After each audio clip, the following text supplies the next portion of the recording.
It's time for the Larry H. Miller Utah Summer Games at Southern Utah University in Cedar City. Register today to participate in the 40th anniversary season of a Utah sports tradition at utahsummergames.org. Participate in over 50 sports around the state. Then plan to join the opening ceremonies Friday, June 5th, presented by State Bank of Southern Utah. Register today to participate in the 40th anniversary season of the Larry H. Miller Utah Summer Games. Do you love the Tabernacle Choir? This year, the choir's music is everywhere you are. Listen to your favorite choir songs and music and the spoken word anytime you want on Alexa by simply enabling the skill. Alexa, play music in the spoken word. Now playing music in the spoken word. You can also download the Tabernacle Choir app, subscribe to the choir on YouTube, listen on Spotify, and have access to all their wonderful music. Happy listening. It's 6 a.m. It's technically Monday. I can't believe the weekend's over. Good morning, everyone, and a big welcome back. It's Monday morning. First thing Monday morning. You know, I wake up every morning, my first thought is, what part of me is not working today? Ha! Hoo! Hoo! What are you doing? Vocal exercise. You know, just limbering up the chords. It's ready for some old-timey fun. Showtime! Good morning, DJ and PK. It's 97.5, the KSL Sports Zone. Welcome in on a Monday morning. It is game day. Game 4 tonight. The Mammoth up 2-1 after a dominant Game 3 performance Friday. All right, they took their foot off the gas a little bit in the third period, but it didn't really matter. They win 4-2. They're up 2-1. It's best of 7, so no, they don't win if they win tonight. But, man, you go up 3-1. You give yourself not 1, not 2, but 3 chances to win a single game. You know, momentum's so funny in the world of sports. Vegas changes coaches way late in the year, way late. And all of a sudden they're on this incredible stretch, right? They don't lose a game in regulation. They only lose 1 in overtime. 6 games, 7 games, 8 games. I mean, stats are just piling up, right? But when the Mammoth break through in Game 2, and then when they win convincingly in Game 3, like, is the mojo gone? Is it over? It's just 2 games.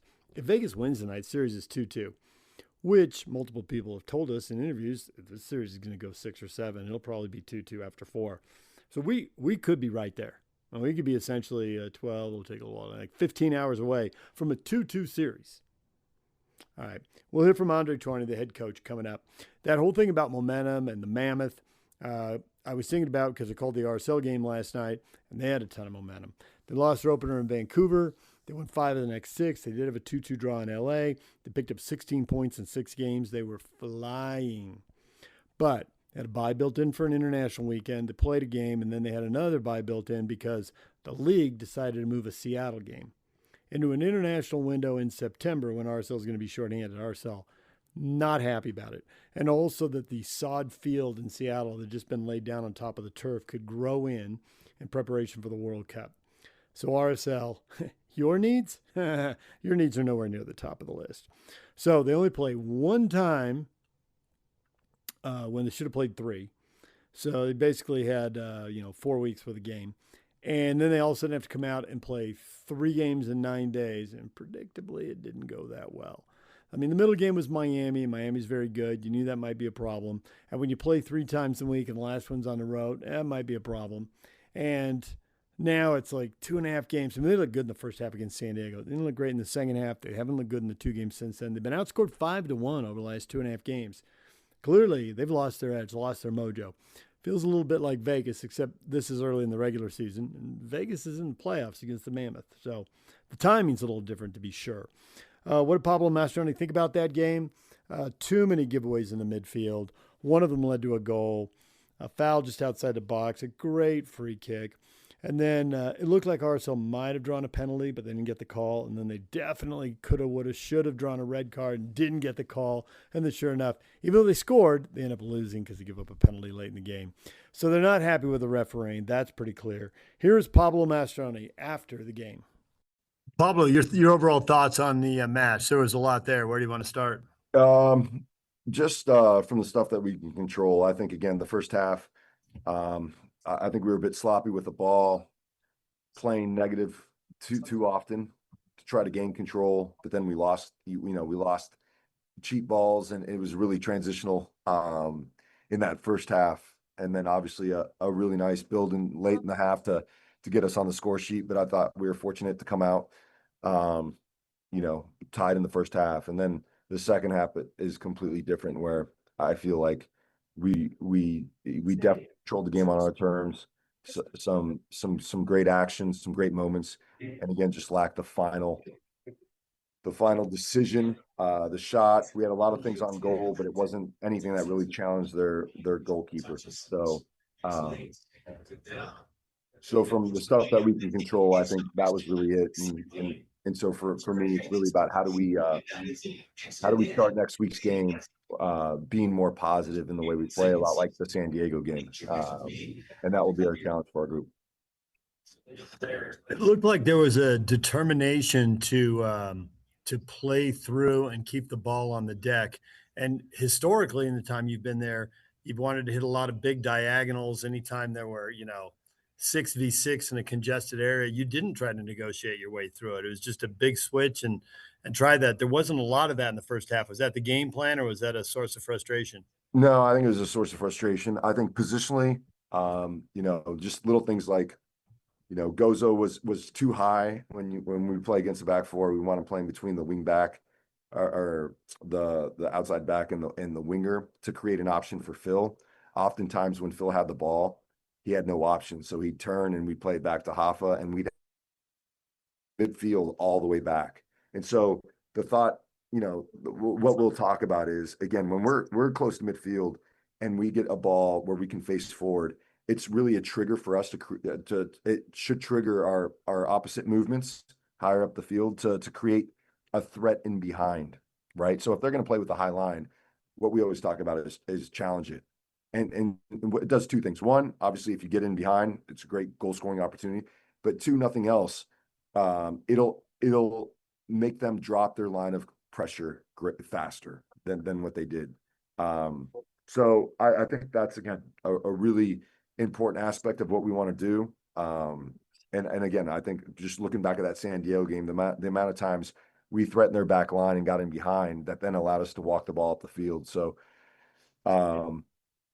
yeah, you identified it, well. And in the second half, we were able to keep it on the deck and beat their, they had a 3-man midfield and we boxed it up and had 4, and the guys executed technically much better in the second half. And then, we were able to gain control of the game.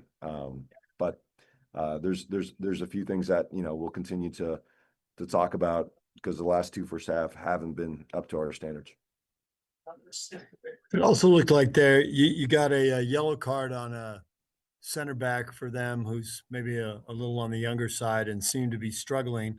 And I guess we were a little surprised that you didn't, as a group, attack him more, whether it was Gozo or Solans, and really go at him, because he seemed to be having problems and he was on a yellow card. It kind of seemed like an opportunity for a matchup inside the game.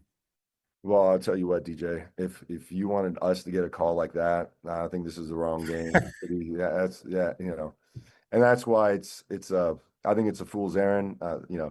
I know that Pro will go back and analyze this game, and they'll definitely send us an apology on what took place, because, again, I think as coaches, all we want is consistency.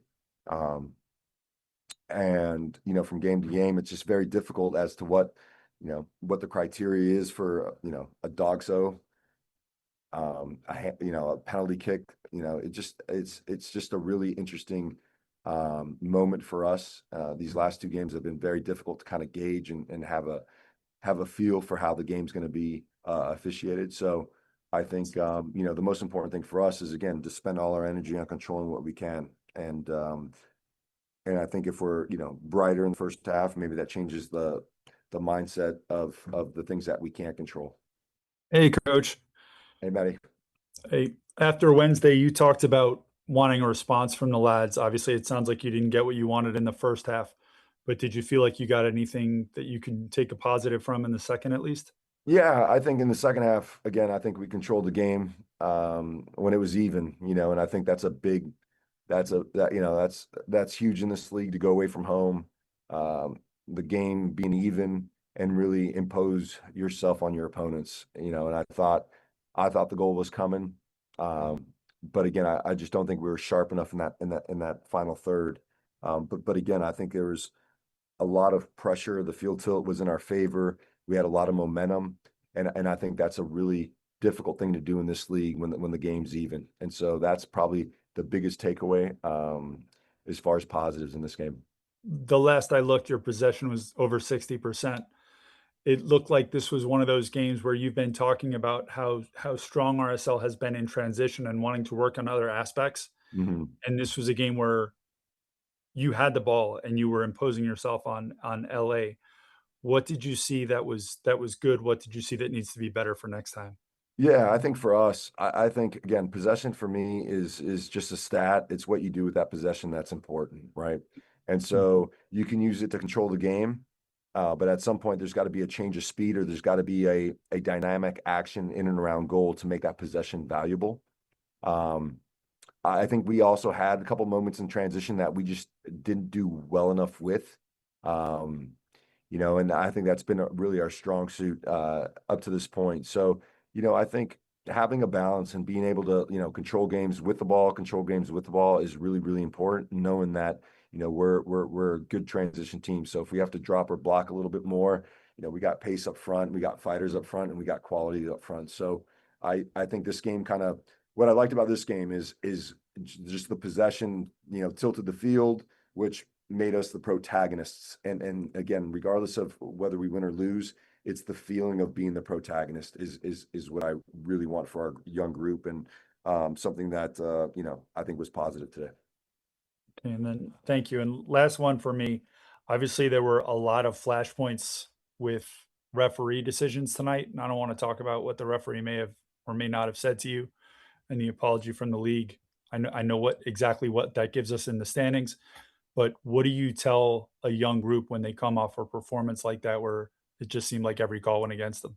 Yeah, no, I think it's tough. And again, I think, these last couple of games have been very difficult because, again, it just doesn't feel like, the criteria being used is the same. But again, I think what I said is how do we influence even the officials' mindset in what we can control, and just being sharper in the first half.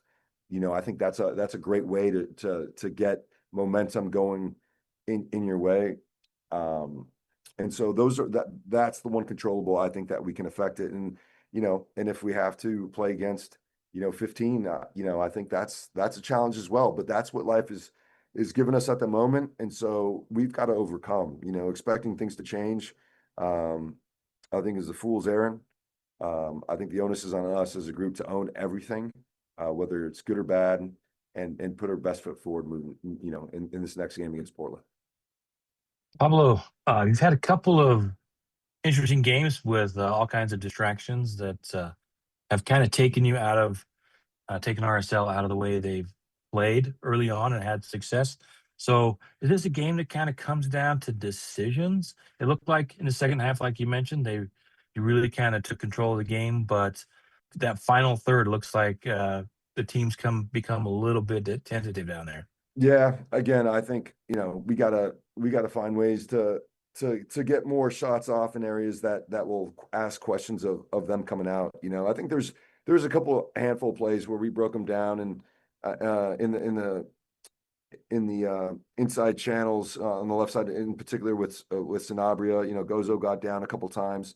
But then it was like, did we have enough runners in the box? There's good balls played across, but did we have enough runners in the box? And so I think, again, like the way we want to play is diverse.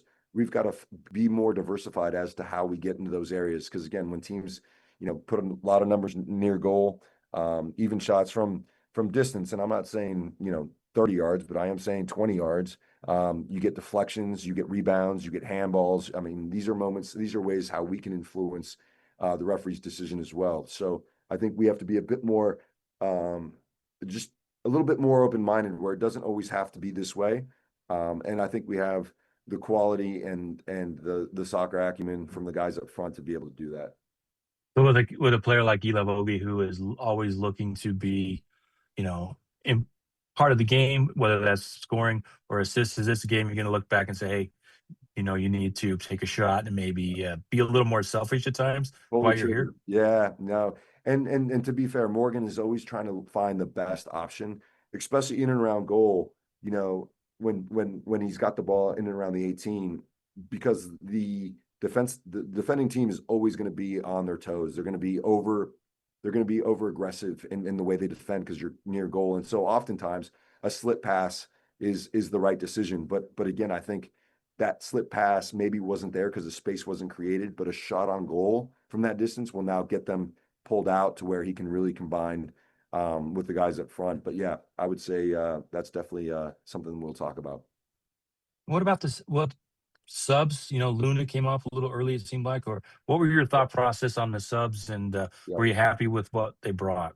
Yeah, so Luna was cramping. He'd come over to the sideline twice, getting some electrolytes. And so obviously, if we're going for the win, Luna's the last player I want to take off the field. But if he's cramping and he can't move, then it doesn't really provide he's not going to be at his best in a game that really requires, I think, like I said earlier, a change of pace, some dynamism in those areas in and around goal. So that was the decision with Diego.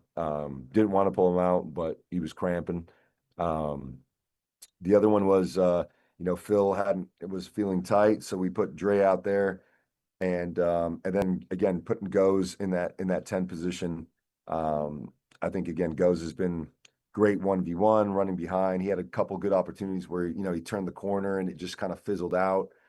But then obviously Dom's been training well, and again, if we're going to move Gozo, then we had to bring in Dom, because the thought was actually to bring in Dre in that wingback position and move Gozo to the 10. But because of Phil, we ended up doing that. And then Stein was, again, a tough week where he's logged in a lot of hard minutes. Just wanted to bring some spark, and Pablo being a more offensive-minded player that can distribute the ball and be proactive in that phase. That was a decision behind Pablo. With this game, obviously there were some things that we couldn't control going into the second half with some questionable calls. But with this performance, there were some things that were good. What, in your opinion, were some shining moments that you can focus on maintaining and bringing into the match against Portland? Yeah, I think, again, I think when our 10s were positional and then overloading, so like Aiden and Diego, there was a lot of good actions in the first half. So again, against a team that's playing with a single pivot, if our 10s are disciplined in those pockets, like they were in the second half, that was the biggest thing coming out of the halftime. We have very talented players in those pockets, and then it was just that the goal that was created with Diego and Aiden, and I think that bravery from Aiden to take the guy on 1v1, and then just I think just being more aggressive in that phase of the game, I think is really, really important for us. Where if we're passing it a lot, then we're not we're not expressing our true selves. And so I would say that the second half, where we were able to gain control of the game away from home with an even score line, says to me that at least the mentality is in the right place, because we want to win every game. We don't want to just come and get a tie. And so the only thing lacking was that, again, that polish in that final third. So I attribute a lot of that to tired legs, having had so much time off, and then, this 3-game week, it's been tough, but I think moving forward, we'll be physically capable, and we'll learn from these couple games. All right, there's RSL head coach Pablo Mastroeni. They got to pull it together. They have they have Portland coming in on Saturday afternoon, 2:30 at America First Field, a rare day game with Portland. That's ahead. Now, let's pivot. Let's talk hockey. We'll take a break. When we come back, head coach Andre Tourigny on tonight's game. Stay with us. This episode is brought to you by Progressive Insurance. Do you ever think about switching insurance companies to see if you could save some cash? Progressive makes it easy. Just drop in some details about yourself and see if you're eligible to save money when you bundle your home and auto policies. The process only takes minutes, and it could mean hundreds more in your pocket. Visit Progressive.com after this episode to see if you could save. Progressive Casualty Insurance Company and Affiliates. Potential savings will vary. Not available in all states. Hey, sweetie, your mother showed me this Carvana thing for selling the car. I'm going to give it a try. Wish me luck. Me again. I put in the license plate. It gave me an offer. Unbelievable. Okay, I accepted the offer. They're picking it up Tuesday from the driveway. I haven't even left my chair. It's done. The car's gone. I'm holding a check. Anyway, Carvana, give it a whirl. Love ya. So good, you'll want to leave a voicemail about it. Sell your car today on Carvana. Pickup fees may apply. This year, experience the NHL playoffs your way. Want to watch a single? Do or Die Game 7, a full week of heavy-hitting back-and-forth series. Then check out Sling's 1, 3, and 7-day passes. Watch the Chase for the Cup on ESPN and TNT, starting as low as $4.99. No long-term contracts or overpaying. Just live hockey at home or when you want it. Sling lets you do that. Visit sling.com to learn more. Make game day yours. Tickets, food and drinks, stats, and streaming. Everything you need is in the Utah Mammoth app. Download today and make game night easy. Download on both Android and iPhone. Tusk Top. Good morning, DJ and PK. It's 97.5, the KSL Sports Zone. Tonight, it's the Mammoth hosting the Vegas Golden Knights. Vegas wins and ties the series 2-2, or the Mammoth take a dominating 3-1 lead. Head coach Andre Tourigny meeting with the media. Here he is on, this is from his media availability on Sunday. Maintenance day, we have a list of guys. You saw it already. You probably already tweeted it. So those guys are all maintenance. Waiting for you to tweet it. Yeah, forget my login. Special teams, we've talked about how important it is in playoff series like this, but the detailed approach, a lot of players have talked about how Madden has helped them really have such a detailed preparation for the penalty kill. What have you seen out of that preparation helping your team? No, extremely detailed, hardworking, really good in his presentation to explain things. You know, I often say coaching is not about knowing. Everybody knows. Everybody has the information, and everybody has the same videos, the same game. It's how you're able to explain it and make it as simple as possible for the players so they can apply it without thinking too much. I think Mads is absolutely elite. Obviously, Selke winner, 3 Stanley Cup, make it a living at playing against Mario Lemieux and those guys. You learn a little bit here and there. So he's unbelievable. Not going to ask what it has been or what it will be, but how do you like the way that this team has made adjustments through this, to this point in the series?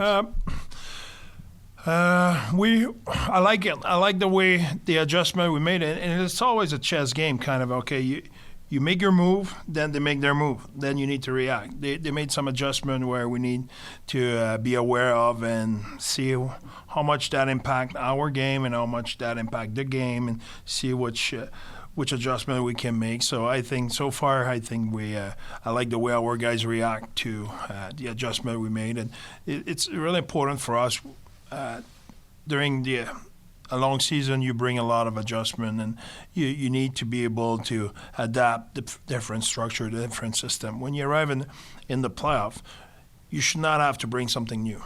You should have something in your back pocket to play against whatever they throw at you. So so far we were able to use some strategy we use later on during the season, and that's important for us. Kind of hinted at it with John Madden, but how great is it for you to have such a helping and very well experienced coaching staff around you? That's absolutely elite and makes the entire difference. You'd have a guy like Blaine Forsythe who run your power play. Mario and I we have a lot of experience together.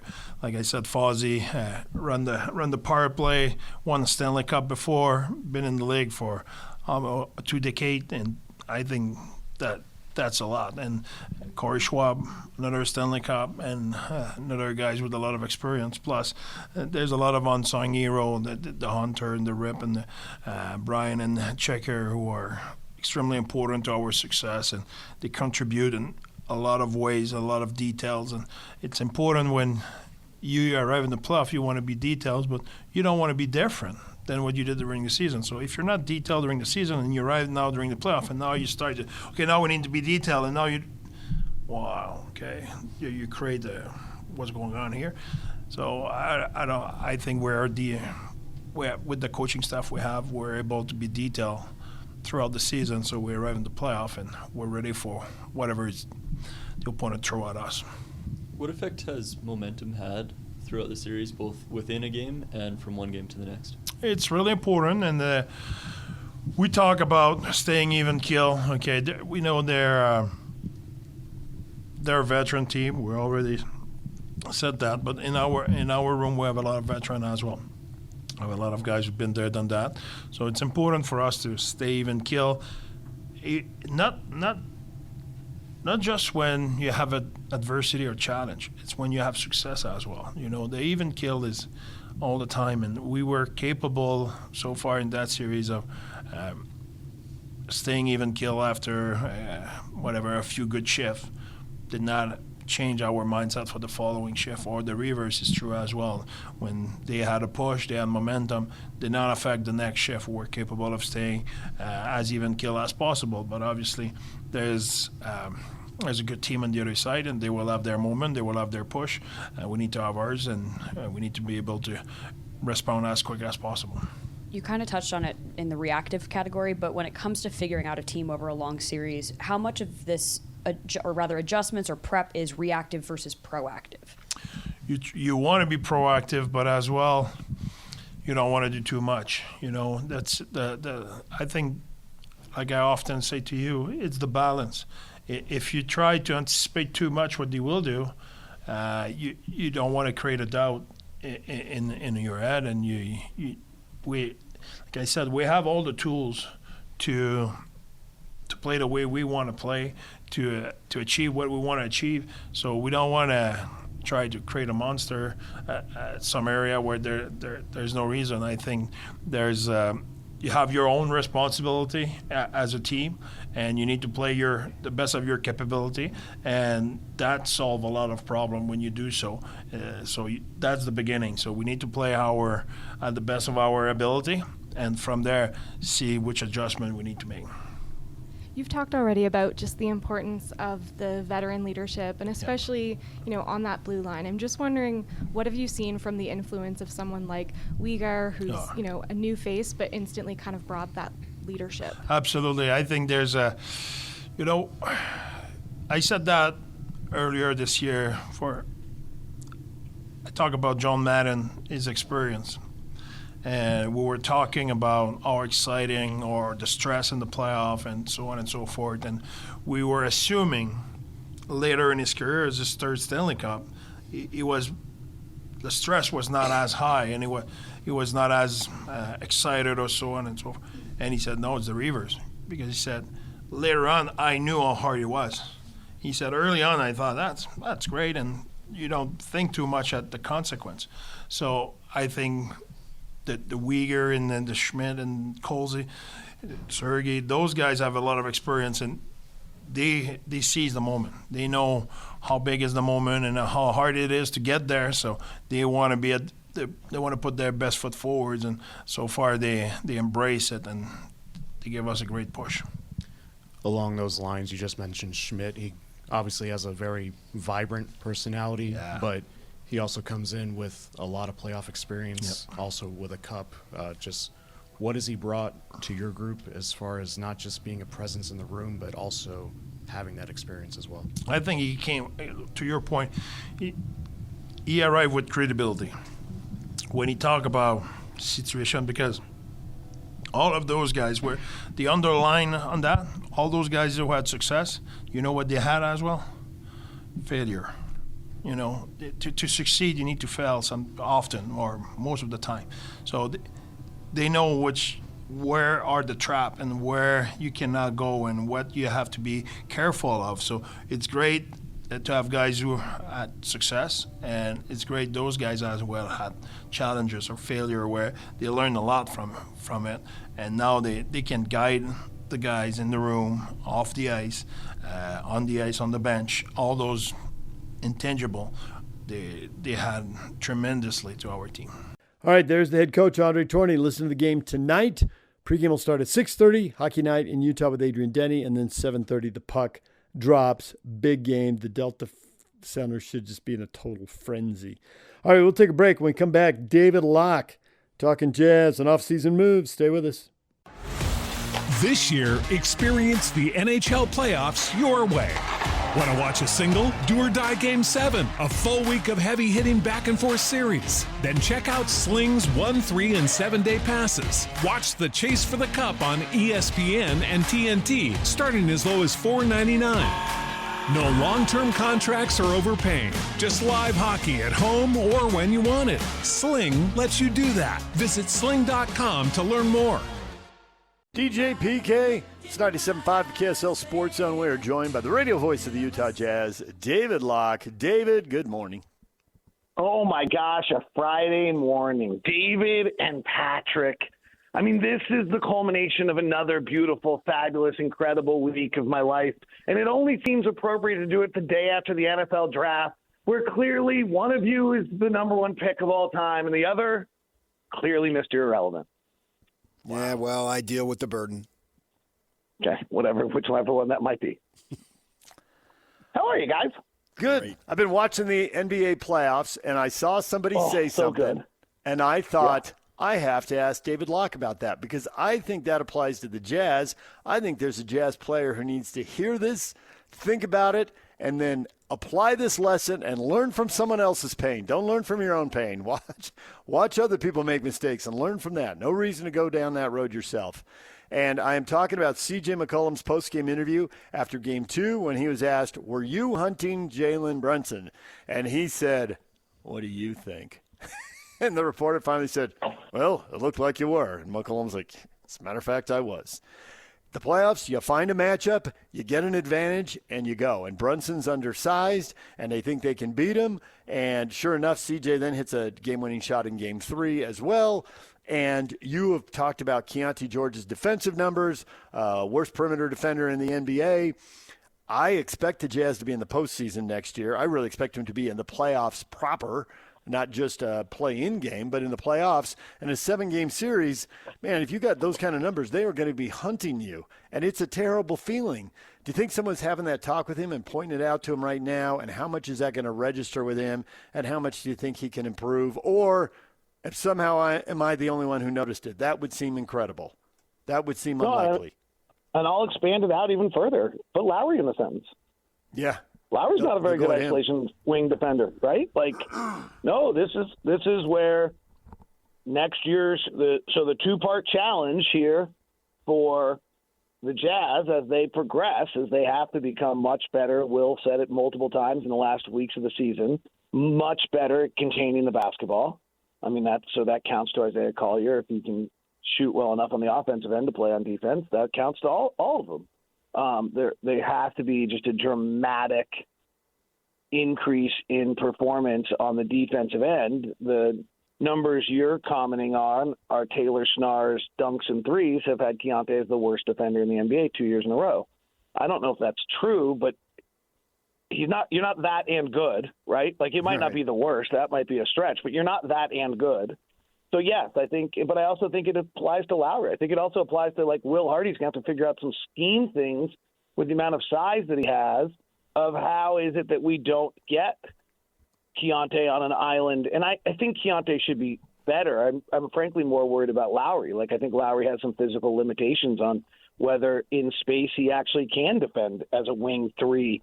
You know, if we're into the playoffs and it's Walker and it's Jaren and it's Lowry and we're that big and they're going to pull Lowry out and put him into actions, like, okay, well, how are we getting Jaren, Ace Bailey, and Walker Kessler on the backside to help out and keeping them off the rim and keeping them at 15 to 18 feet? So I think there's a schematic challenge to Will Hardy as well. No, I mean, hey, there was the Jaden McDaniels comment that every single guy in Denver's a bad defender, right? And that they're just attacking Denver. The Jazz actually, I'm sure somebody else had done it long before. And we opened the broadcast that night talking about the Nuggets were 28th in the league in rim defense. But the Jazz, I think, had 80 restricted area points against Denver. You know, like Denver just can't stop you from getting to the rim, and then Jokić can't defend the rim. It's a real the Jazz, ironically enough, I think other people had as well. It really exposed that problem with Denver. I actually, looking back at the last 3-4 weeks of the season, and think it's really interesting to look at like teams we played that just kicked the crap out of us, who like saw a crappy team coming in who had no interest in winning and just beat the crap out of us, and then those who played with their food. And those that played with their food are in trouble right now. That entertained PK. Nice chuckle, PK. Listening to your, the lockdown stuff you do with the Jazz, you were talking about DeBonsa and potential hole in the game, and I saw you took some blowback. Well, wait a second, man. You've got Ace Bailey as a potential number one option, and their three-point shooting numbers are not that drastically different. Why were you high on one and have concern for the other? So A.J. DeBonsa comes out as a 30, first percentile of catch-and-shoot players in the NBA. And 40th percentile in college basketball. And the 40th percentile number has been a huge threshold number for players in 7 years worth of data that I've collected. So those players that are under these certain thresholds. Now, let me just be clear on one or two things on AJ. One is that his dribble, his shooting off the dribble numbers are pretty good, which gives you some feeling this might not be a problem, and his spot-up numbers are okay, but catch and shoot has been the best correlation we have. And if you're in the 40th, here's the numbers.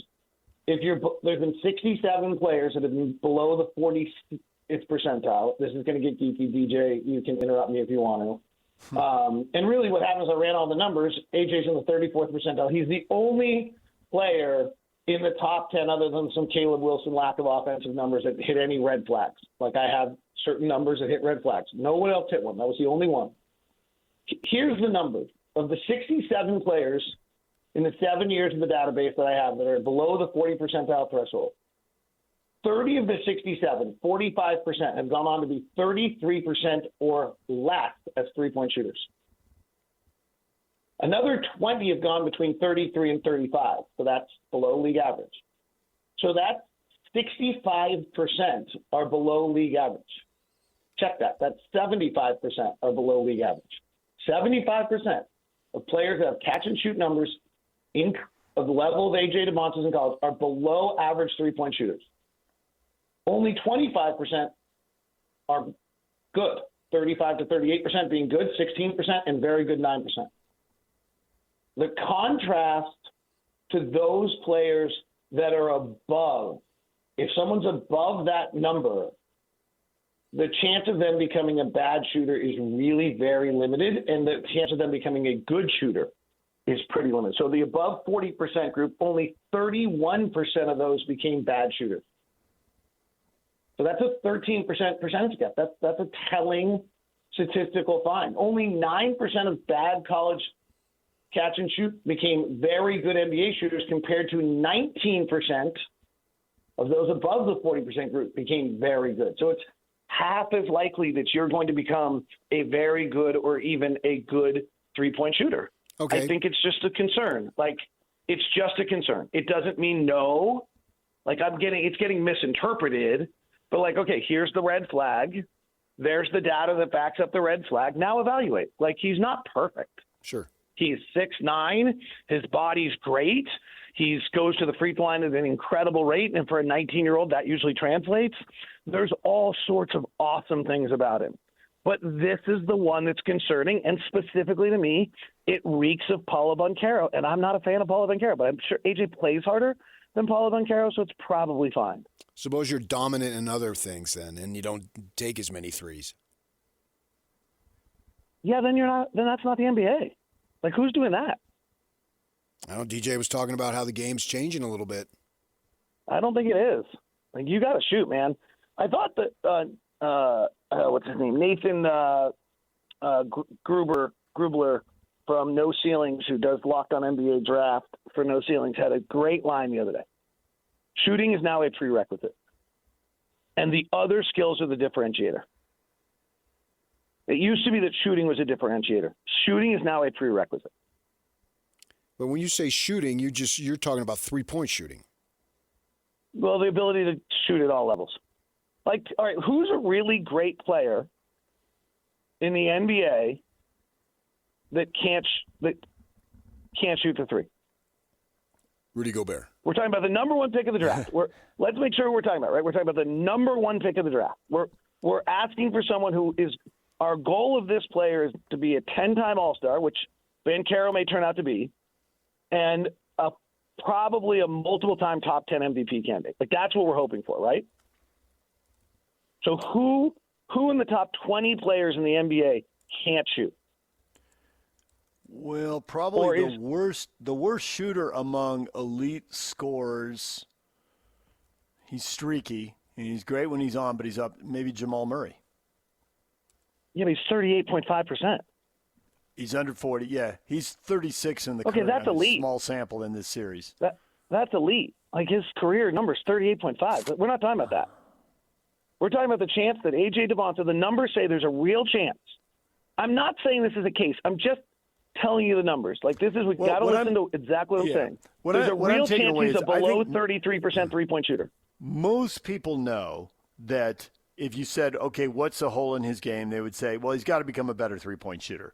I think even you can go to, 17,000 BYU fans are in there screaming.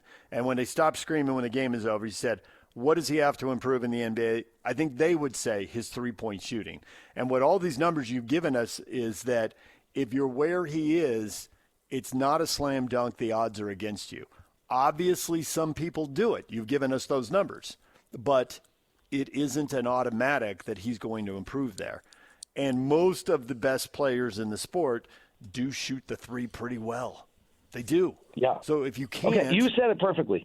You said it perfectly. And just to, for those who want to, you still got to, Anthony Edwards was one of them, by the way. Anthony Edwards was on the wrong side of this. So it can happen. And Anthony Edwards is now one of the elite shooters in the NBA. Who are the best shooters from three in the NBA? From, depends, are we talking volume or just Luke Kennard? Percentage. AJ Green, 44%. Yeah, those guys are role players. Yeah, I don't want a role player with the number one pick. Right, but the best scorer, Anthony Edwards, 38-39%. Jamal Murray, 38-39% for the year. Steph Curry, 40% for the year. Run through the best. Kevin Durant's probably 40% from three. Give me the top 10. Luka's up to 35-36% from three.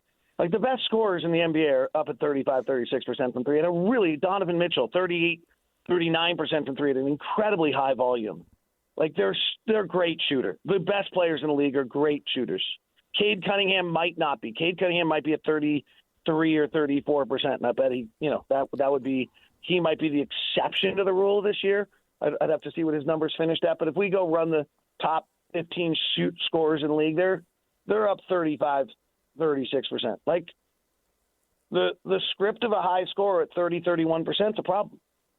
I'm not saying that's going to be. I'm just saying that's got to be a discussion. It's just not a slam dunk. I think you're ripping the kid because you don't like BYU. That's what you're doing. Right, 100%.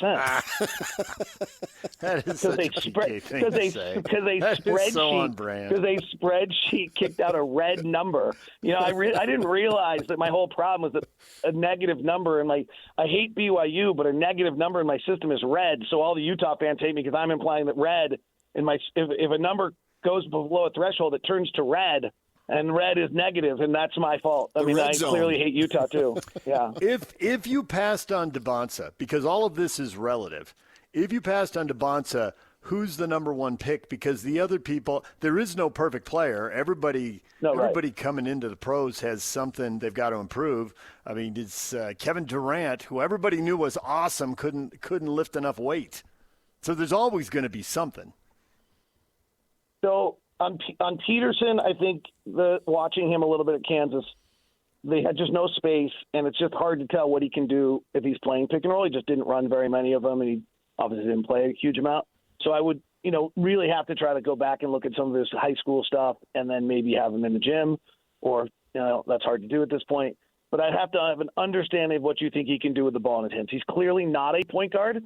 He's a two guard from the little bit I've watched. Yeah. But his movement shooting is pretty incredible.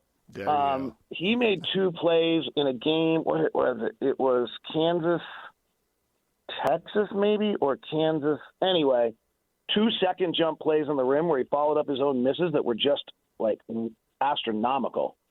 So I think in space, he's, and he almost never got in transition in Kansas because it was just so clogged.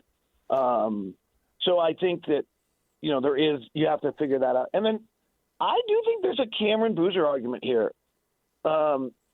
Defensively, certainly there's two. So the negative is that he's just so heavy-legged and whether he can move defensively. Ironically, I think he reminds me of Banchero in that sense. So we're just kind of going back to this former number 1 pick.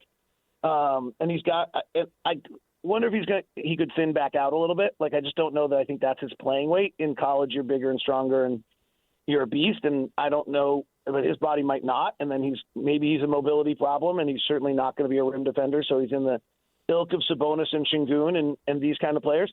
The one thing that's really different about him is he can really shoot. And so, like, Sabonis and Şengün have been these hubs until recently when Şengün has decided he doesn't pass anymore because he doesn't like burner account. And so, therefore, he's forgotten that he once was a passer.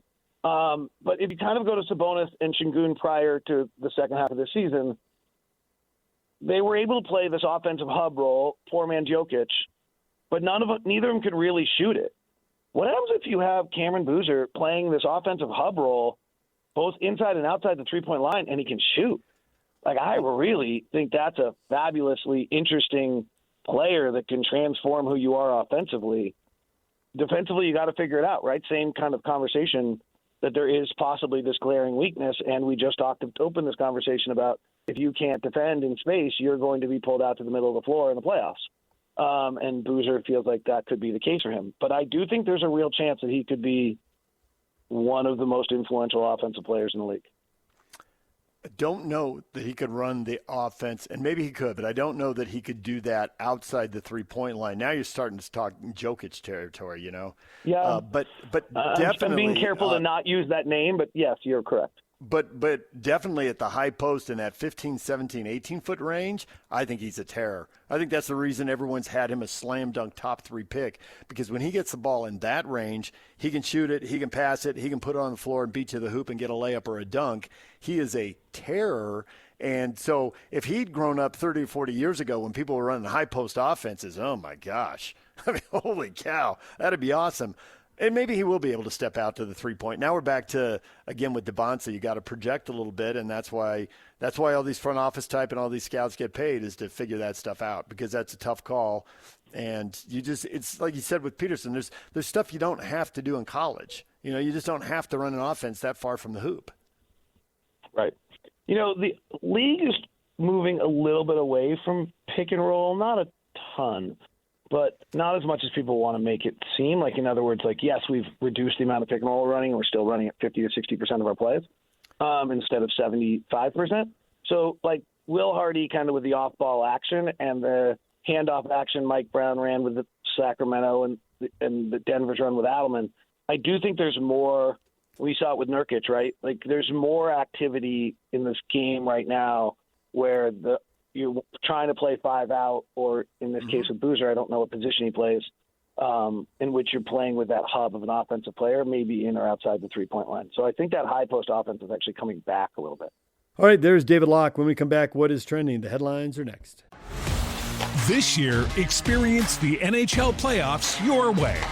Want to watch a single, do or die Game 7, a full week of heavy-hitting back-and-forth series? Then check out Sling's 1, 3, and 7-day passes. Watch the chase for the cup on ESPN and TNT, starting as low as $4.99. No long-term contracts or overpaying. Just live hockey at home or when you want it. Sling lets you do that. Visit sling.com to learn more. Make game day yours. Tickets, food and drinks, stats, and streaming. Everything you need is in the Utah Mammoth app. Download today and make game night easy. Download on both Android and iPhone. Tusk Top. It's time to get your morning started with the news you need to know. News update. This is what's trending with DJ and PK. Hashtag NBA. Pick and roll with Reed and Alpi has been absolute money. And there those two go again, Matt. There it is. Reed to the trailer for Alpi. Laying in with 1 and a foul.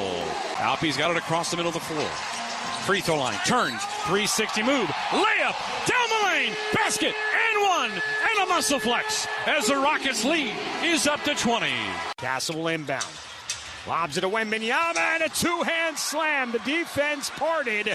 I don't know how that happens on the switch, and it was an easy inbound to Victor, and he's got 21 now.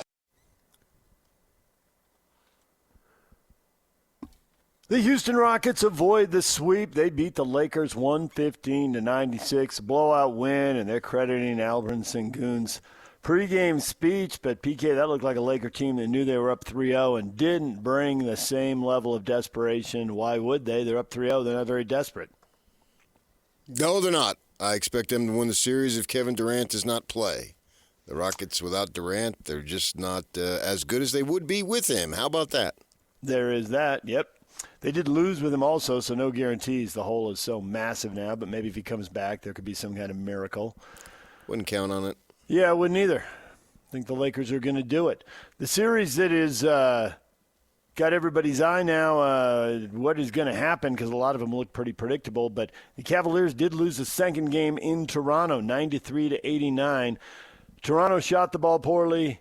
Cleveland shot the ball poorly, but somebody had to win, PK, even though they just could not get shots to go. Well, that's playoff basketball. I mean, there's no sport that's much more different in the regular season compared to the playoffs. I mean, it was like 38-33 or something at halftime. I mean, something like that.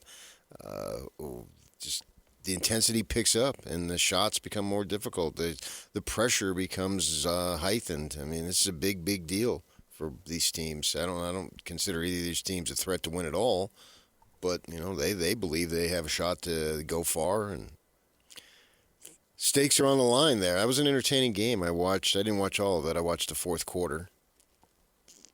In the fourth quarter, they finally started scoring. That was easily the highest scoring. Yeah, it's like Mitchell you said, that first half was so 14. low scoring. The fourth quarter almost matched it in one quarter. Yeah, it was fun. It was a fun quarter. It was fun fourth quarter for me. Merrill hit a couple of big shots. Mitchell got it cooking. But Toronto just had enough. The Trailblazers couldn't do anything wrong in the second quarter. Went on a big old 13-0 run, led by 17. The place was going wild. San Antonio was way down. And then completely different game in the second half. San Antonio could do no wrong. Portland could do nothing right. And San Antonio came from 17 down to win by 21, 114-93. A 73-35 second half for the Spurs, and they're now up 3-1 on Portland. How do you know the place is going wild? You weren't watching. I was watching. Absolutely was watching. Oh, I thought you would have been depressed. Why would I have been depressed? Your team lost. What team? Oh, yeah, right. Good call. Good call. You're the only play-by-play guy who says what team. Everybody else says me, my, I, we, and you act like you don't care. Keep up the facade. Sooner or later, somebody's going to believe it besides yourself. What did you do to the time-space continuum? This game was Sunday afternoon. The RSL hadn't even played yet. I know, but you got to get prepared for it, man. The Celtics beat the Sixers 128-96. A Celtic lead that has now grown to 3-1. They're on the verge of closing that thing out. 3 more games coming up tonight. The Thunder trying to sweep the Suns. The Orlando's up 2-1 on the Pistons. And then you got Minnesota, who's up 3-1 on Denver, but 2 massive injuries there. Dante DiVincenzo goes down, torn Achilles. He's all done. And then their star after that, Anthony Edwards, hyperextends his knee. The good news is no ACL, no ligament damage, but there is a bone bruise and other damage, and so he is out weeks. However many that is, they didn't specify whether it be 2, 4, 6, whatever, but he's apparently out for this series, and they got to beat the Nuggets one more time without those 2 guys. Yeah, wish him luck. DJ and PK. Hashtag NFL.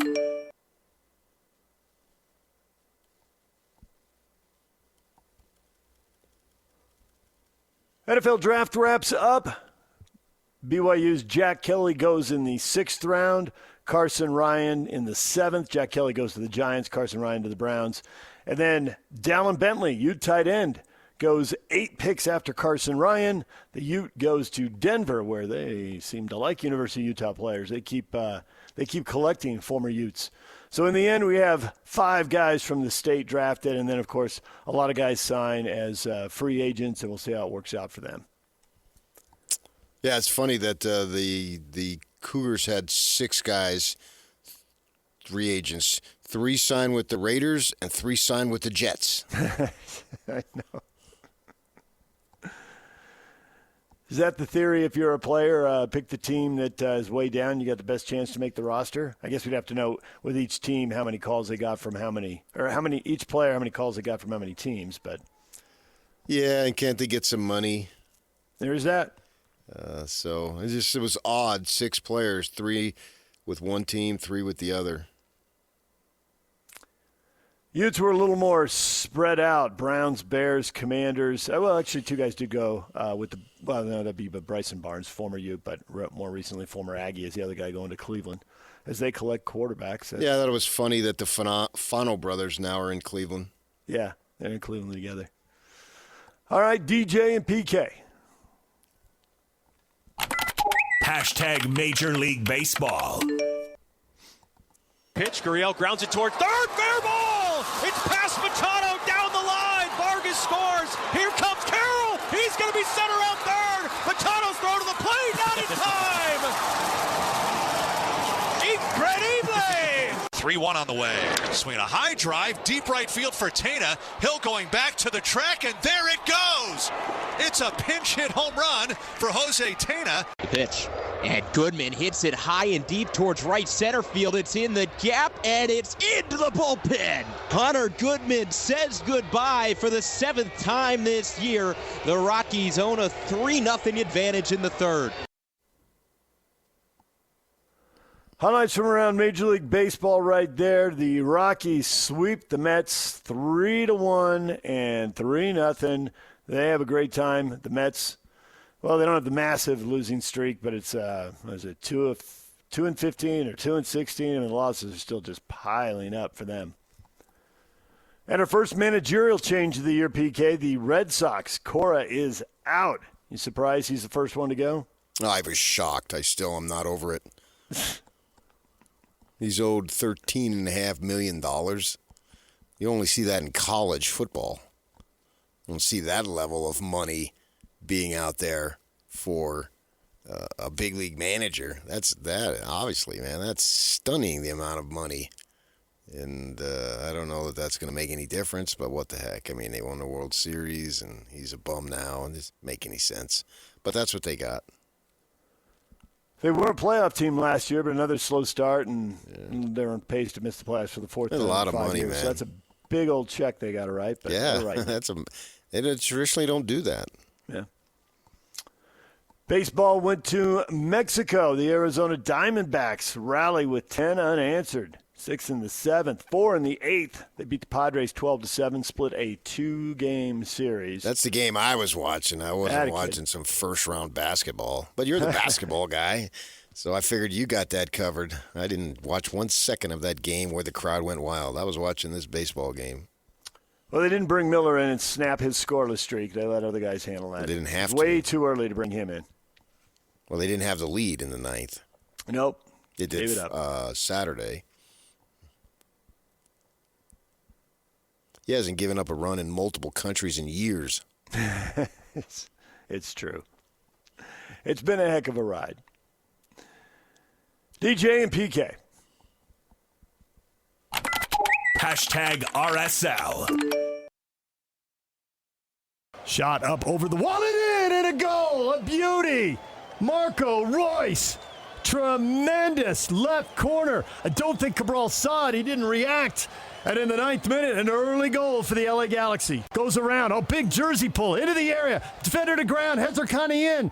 Cut back ball, shot, goes to hit the post, off the keeper, and in. And RSL scores.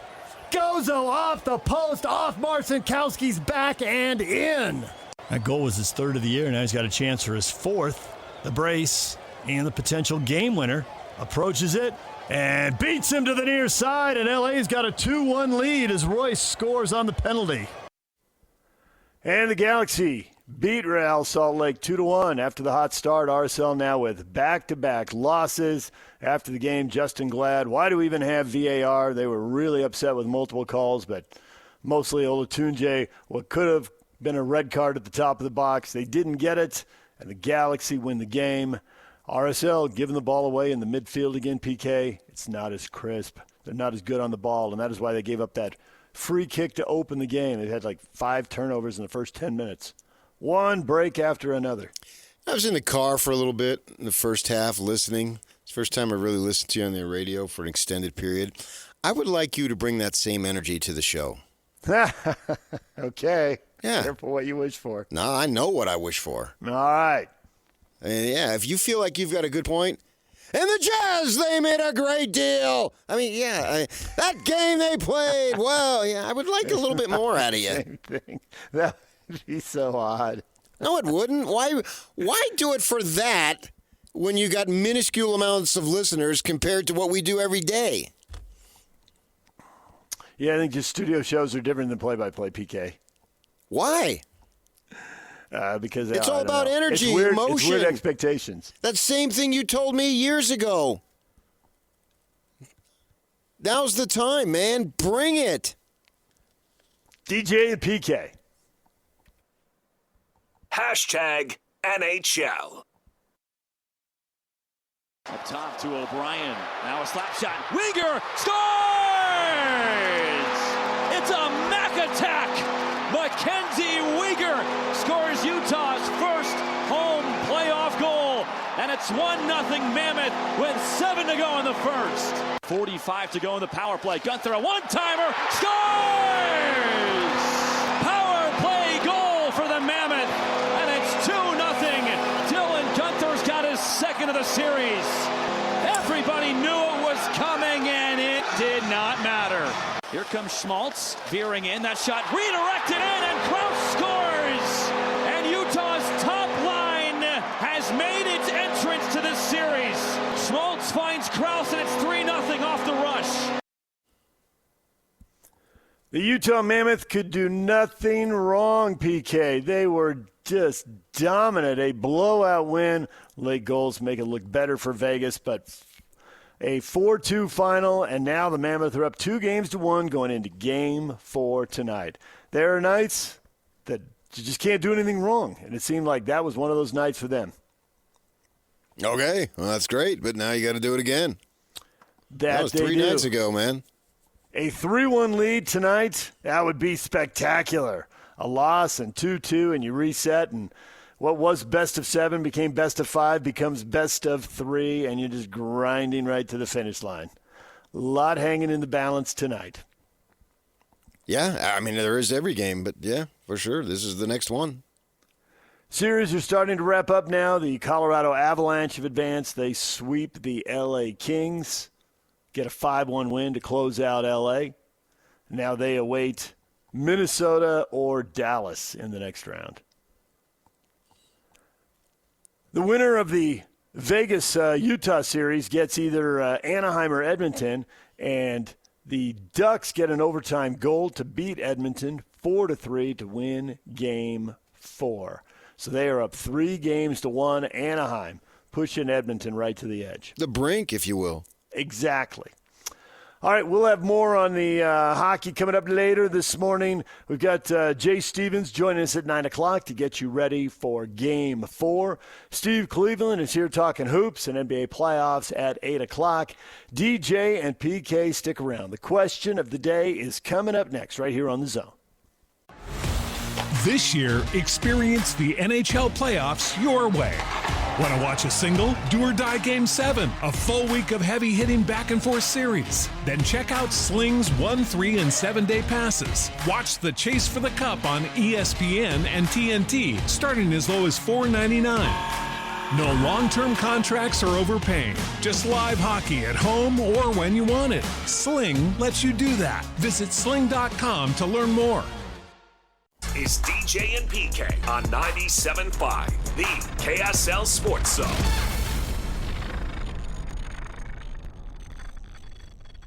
DJ and PK, brought to you by Shamrock Plumbing. No job too big or too small. Get the personal touch with Shamrock Plumbing. Question of the morning. Are the Utah Mammoth converting you yet? Good question, PK. Wide range of answers, much wider than I would have been able to predict. Some of them, I think we could all predict. Tony, absolutely. Playoff hockey is a completely different animal. It's been so intense and fun. They are fast-tracking to 10 years of relevancy. I'm hooked. If they win around, it's icing on a great second season in Utah. # Mammoth. Yeah, not now. If you're up 2-1, I don't know that it's icing. I think that at this point, it's something that would be disappointed and would be that it ruins the season by any stretch. But it's not icing. Implies free money, house money. I don't go that far. I don't think they do either. It's not icing. This is now something well within the realm of reach and should be achieved. It's not like they got one of the best teams in the league. They got a completely beatable opponent. They knew it for the last couple months of the season. They were eyeing it. So you're right. I think the goal at the start of the season was to make the playoffs, but at the end of the year, as all the matchups came into focus, this is winnable, and they know it, and they need to do it. They want to do it. And if they blow a 2-1 lead and lose a series and lose 3 out of 4 or 3 in a row, they are going to be disappointed, and they should be. Yeah, I don't know that I would use the phrase blow a 2-1 lead. It's not. What phrase would you like? Lose the series. Okay. If they don't capitalize on a 2-1 lead, how about that? You have to see how the game, if it's 7-1 or something, a bunch of blowouts between now and the end of the series, that might be something. I don't really see the games being that much different. They're intense, and the energy is more, but the strategizing of the game seems to be, it's very similar to what you need to do over the long haul of an 82-game season in the NHL. And you get some more shots and more hits, and I understand that. But they're winning in the manner that we've seen them win. It's not like I'm seeing them win in a different manner. Does that make sense? Yeah, I think that hockey is, watching it now, it reminds me more of the NFL. It's more intense. I mean, there's no question. The stakes are higher, and people bring it more. Yeah. But baseball and basketball have a bigger variance between what the regular season looks like and what the playoffs look like.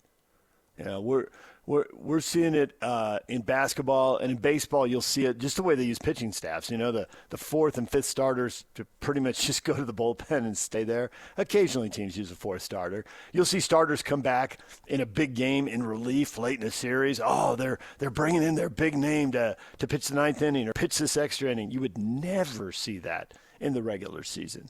So there's stuff that changes in those two sports, I think, a little more than hockey and football. Yeah, intensity and everything always increases in the postseason. That's just a fact. And I don't care what sport it is.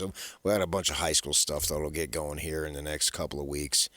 And seniors laying on the ground crying when it's over if they lost. Any form of do or die just leads itself to a much more sense of urgency that you don't have when you got 2 games the rest of the week and another series next week, whatever it might be. So, yeah, that's understood. Even in the most amateur city league softball or whatever it might be. Yep. Well, I think Tony's story is a pretty common one. You watch a team win, you watch playoff action, you get hooked. That didn't surprise me that much. Nate has a take here. I converted the minute I heard the announcement they were moving from Phoenix. I'm on board. Sorry, not sorry, Coyote fans. He paused just long enough to feel bad for a group of fans losing their team, and then he was over it, and he was on board. And I think we saw that in that big welcome party that they had at the arena. You knew there were some people who were all in just watching that day. So I don't think Nate's that surprising. Scott, well, you could probably relate to this, Scott, to Scott's take, PK. You've lived a little bit of it, and I think we all know people like Scott. Scott, I'm an OG Coyotes fan who followed the team to Salt Lake City. There's enough people moving from Arizona to Utah and back and forth. For some Coyote fans, this probably did fall right in their lap. And look, they joined me here in Utah. Oh, yeah, students that come up for college, whether it be BYU or UVU or Utah or whomever. And then, obviously there's a strong Latter-day Saint population in the Phoenix area, and not all, but many have some form of connection to Utah one way or the other. And so, absolutely, from that perspective, I think there's a natural connection there. Although you pretend that you don't follow the Chargers and you got all pouty that they moved a couple hours north. I wouldn't put that in the past tense. I'm still relatively pouty. I'm not as pouty as I was, but I'm still pouty. Don't kid yourself. I'm not. Okay, good. I just want to be clear. I want everyone to understand. If you're a Charger fan who's pouty about it, you can come find me and we can pout together. I mean, if you live in Oceanside, they really didn't move that much farther from where you were anyway. So, yeah, but I didn't live in Oceanside. So. I know you didn't. Nor have you lived in San Diego in 40 years, for that matter. That's fact also. That's fact. But there are a lot of, as I say, people from the Phoenix area. And then with Allegiant opening up, I mean, I call it the Mormon missile in the sky, man. You get on that one. You might be the only one. I haven't heard that expression very often. Well, on that one. You want to one? do some marketing for them? Hey, guys, I got an idea. Well, hear me out. It markets itself, really. I mean, you fly from Provo to Mesa. Yeah, exactly. You get on that one and you take that flight. You don't have to go to church the next Sunday because you hear everybody. Well, my son served here, and blah blah blah blah blah blah. And it's funny, man. And then you have to pay for the overhead, so everybody jams in as much as they can into like pillowcases, so you don't have to pay for. Because if you put it in the overhead, it costs you $35 or something. So that place. I mean, I've taken that airline several times because obviously I go back. I'll be going back next month. My wife's nephew is getting married, and so I will be there. Well, I guess it's the first part of June, but anyway, you get the point. And so that and it seemed like every seat every time I've been on that thing is packed. There was one time that we're going down. It was like on I want to say a Friday, I don't know, Thursday, long weekend. And they come on and they say, we're having a short delay on boarding. The flight's supposed to leave at like 1 o'clock in the afternoon. And I said to my wife, this is trouble. She said, why? Why would you say that? They said short delay. Nobody announces you're going to have a short delay. If it's a short delay, you don't call it to everyone's attention. You don't. 30-minute delay, you don't say a word. Right. They won't notice. Yeah, exactly. And so then they come on and they say, new departure time. Oh, boy. 8:30 p.m. And you hear the collective groan. Right? So I was sitting and there was a BYU student right across from us in the chairs there by the gate. And, so I looked at her. I just went home. I went home, had a workout. We went out to eat. It's no big deal. Drove back down, 8:30, boom. We got there at 7:30 or so, and the kid was sitting in the same spot. I said, "You been here all this time?" He said, "Yeah, man. I don't have a car. And my roommates wouldn't come get me." There you go. I said, "Well, what'd you do?" "Well, I had some schoolwork to do." I said, "Oh." But so here's a BYU student going back, and he sat there the entire 7 hours there waiting for him. Hopefully he used a good, nice advantage of the time and boned up on his schoolwork there. But, that place is packed. So I would assume that there'd be some fans like that young man. I don't know if he's young. I assumed he was. That would continue to keep that. And then it's not like hockey is still down the totem pole, right?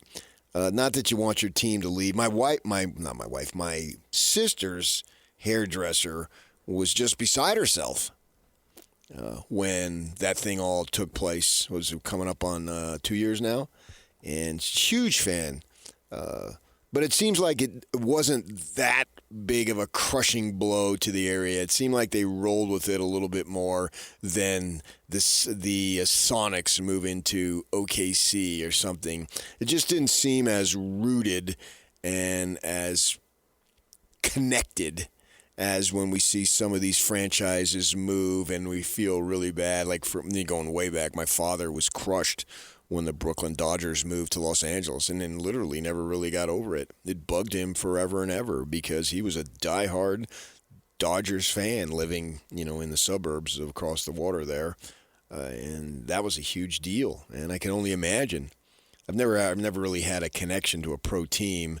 So with that in mind, I've never had a pro team move on me. But that would, if I did, that would really bug me. But why not just keep it? If you have that connection, if you live here, or you have roots in both places, just pick it up and go with the Mammoth because it's so many of the guys are the same guys in the organization and so forth. Obviously, the owner's different, but they didn't really make wholesale changes that I'm aware of, managerial-wise. Yeah, that's interesting. Were they there 25 years, ballpark? I think a little bit longer. Okay. I want to say 96. You can look it up, obviously. So a little bit longer. Because the Dodgers were in Brooklyn for 60 or 70 years. Yeah. Oh, for sure. I'm pouty about the Chargers. That was 56 years. And the plus Sonics had a the Sonics, I think they started late 60s, early 70s, somewhere in there. So they had an awfully good run. And they won a title, and they had a connection. Yeah. And in baseball at the time, that was the by far the country's most popular sport. Yeah. And then you had in that area, you had 3 teams. So you had, it was like a BYU-Utah thing, only magnified at the pro level, where where did you come down? Were you Giants? Were you Yankees? Were you Dodgers? You know what I mean? Yeah. And so that led to a lot of, what might I say, interest and connection here. So it makes sense that you would continue. And now it's playoffs, man, and the Jazz aren't playing. Yes. So they can fill a hole. If you're looking for some kind of competitive hole, you talk about, ex-jocks will talk about, I play golf, man. It gets me my competitive fix. But as a fan, if you're looking for a competitive fix, this is the best that we have right now. Michael is right on that point. It's just good to hear the Delta Center roar again. Sure. Just loving the passion. Yeah. We've got, here's another interesting take, and we got a couple of them here. But, Eric, they are non-existent in southern Utah. The Golden Knights own Washington County, and the coming Las Vegas NBA team in less than 2 years will probably take over too. How about that? That's interesting. I thought it was. I thought you would think so. You spent some time there. You probably, I don't know, when you're down there and you talk to people, what do you think? I don't know what you see also. Just, you go out to dinner and what are people wearing? Or what kind of license plates holder do you see, or license plate holders do you see when you drive into some parking lot? St. George is an interesting community that way because it is undergoing a massive transformation in terms of people moving there and the building, and you see fastest growing areas and all that stuff. So are they moving from Salt Lake City? Are they moving from Vegas or L.A., Phoenix? Where are they coming from? I think the answer, maybe not Phoenix as much, but the other answers or the other options that you gave, I would check off and say yes and yes and yes and yes and yes. I know people, several people that cashed out in SoCal and then bought. I know someone who I knew in California and then moved back to the D.C. area because of work. It was a big shot, national security, and he used to carry this phone back when the phones were as big as a shoe. Yeah. In the 80s when I lived there, and he had to be on call at all times. And so the thing was like, it was like at least a size 6 of a shoe. You couldn't just stick it in your pocket. Yeah, it weighed a few pounds, not ounces. Yeah. And so he kept on having to go back to back east. He would go back like 3 out of every 4 weeks. And so finally, this is ridiculous. They moved back there. And he was older than I was. and then he retired. And I went back there, visited him in Virginia, just a beautiful home. And they made so much money on that home that they actually bought 2 homes when they moved out to St. George. Bought 2, one for their they had an adult child with a family, and they live right next door to each other. Built a little fence to then climb over for the grandkids and so forth. And then they told me that they knew 5 firefighters in St. George who were L.A. County firefighters and are L.A. County firefighters, and they commute. You got the 3 days on, 4 days off, 4 days on, 3 days off, that type of thing. And so there was 5 of them, and they take turns driving. So you drive once every 5 weeks into L.A. County and work there. So you got all that, but plus you got it'll always be a haven for retired people from the Wasatch Front moving down, obviously. But then you got younger couples who are looking for something different. My instinct, and I have no foundation, but just what I think and what I feel, is that in 10 years, it'll be Mammoth country. There was talk of building some kind of arena down there as part of that massive complex at Black Desert. Yeah. Maybe playing some exhibition games, both NBA and NHL. I think that's what they're looking for. It'll be interesting to see if they actually go ahead and pull that off. I mean, they have so many plans there. We were down there once, and I was they were talking about the future of that, and I was asking, you got this, you got that construction, and the answer was, we're going to have construction projects here nonstop for at least 5 years. And there's all kinds of stuff to do. There's a resort across the street they own that'll get redone. There's some other stuff they're looking at purchasing. They've got to deal with the tribe, and they're looking at doing more golf courses out there, and who knows what else. I mean, they got plans. They just can't do them all at once. I've had the opportunity to meet the owners, as you know. Yes. And I've spoken with them. I still text with one. He's probably listening. Hi, Parker. He told me he was a listener. Shout out. And they got big plans, no doubt about it. I was told when it first started, they told me it was an 8-year deal, but we're a couple years removed from that now. Right. So I think that as the Mammoth continue to grow, and the good thing about it is this isn't a one-shot deal. That's where if they should lose this series, you would still consider this a success. I mean, obviously, if they win tonight and go up 3-1 and then lose the series, that would be bitter. But I still think you'd have to step back and say that's a successful season because of the fact of the nature of the ages of some of the star players. And they're going to be around for a while. And they, by all accounts, like it and not looking to jump around. And so they may get traded and whatnot. We'll see what happens there. But I think that they understand that this is a good core. And for them, they can't ask for anything more from a fan base. I mean, they're going to get. They talk about you. I've heard some of the guys. I'm starting to get recognized when I go around town. Yeah. And because you take. They're not as visible as basketball players. They're wearing helmets like football players. Yeah. It makes them more anonymous. Not entirely like a football helmet, and it's not as far away as the field is in football. But it's doing the interviews. It's doing the interviews, and that's becoming more prominent. Mm-hmm. So I know for myself, now that my failed TV career is over, that when I got on television, I used to get recognized in St. George all the time. From the television stuff. I went to the county dump once with a friend of mine, and he's driving, right?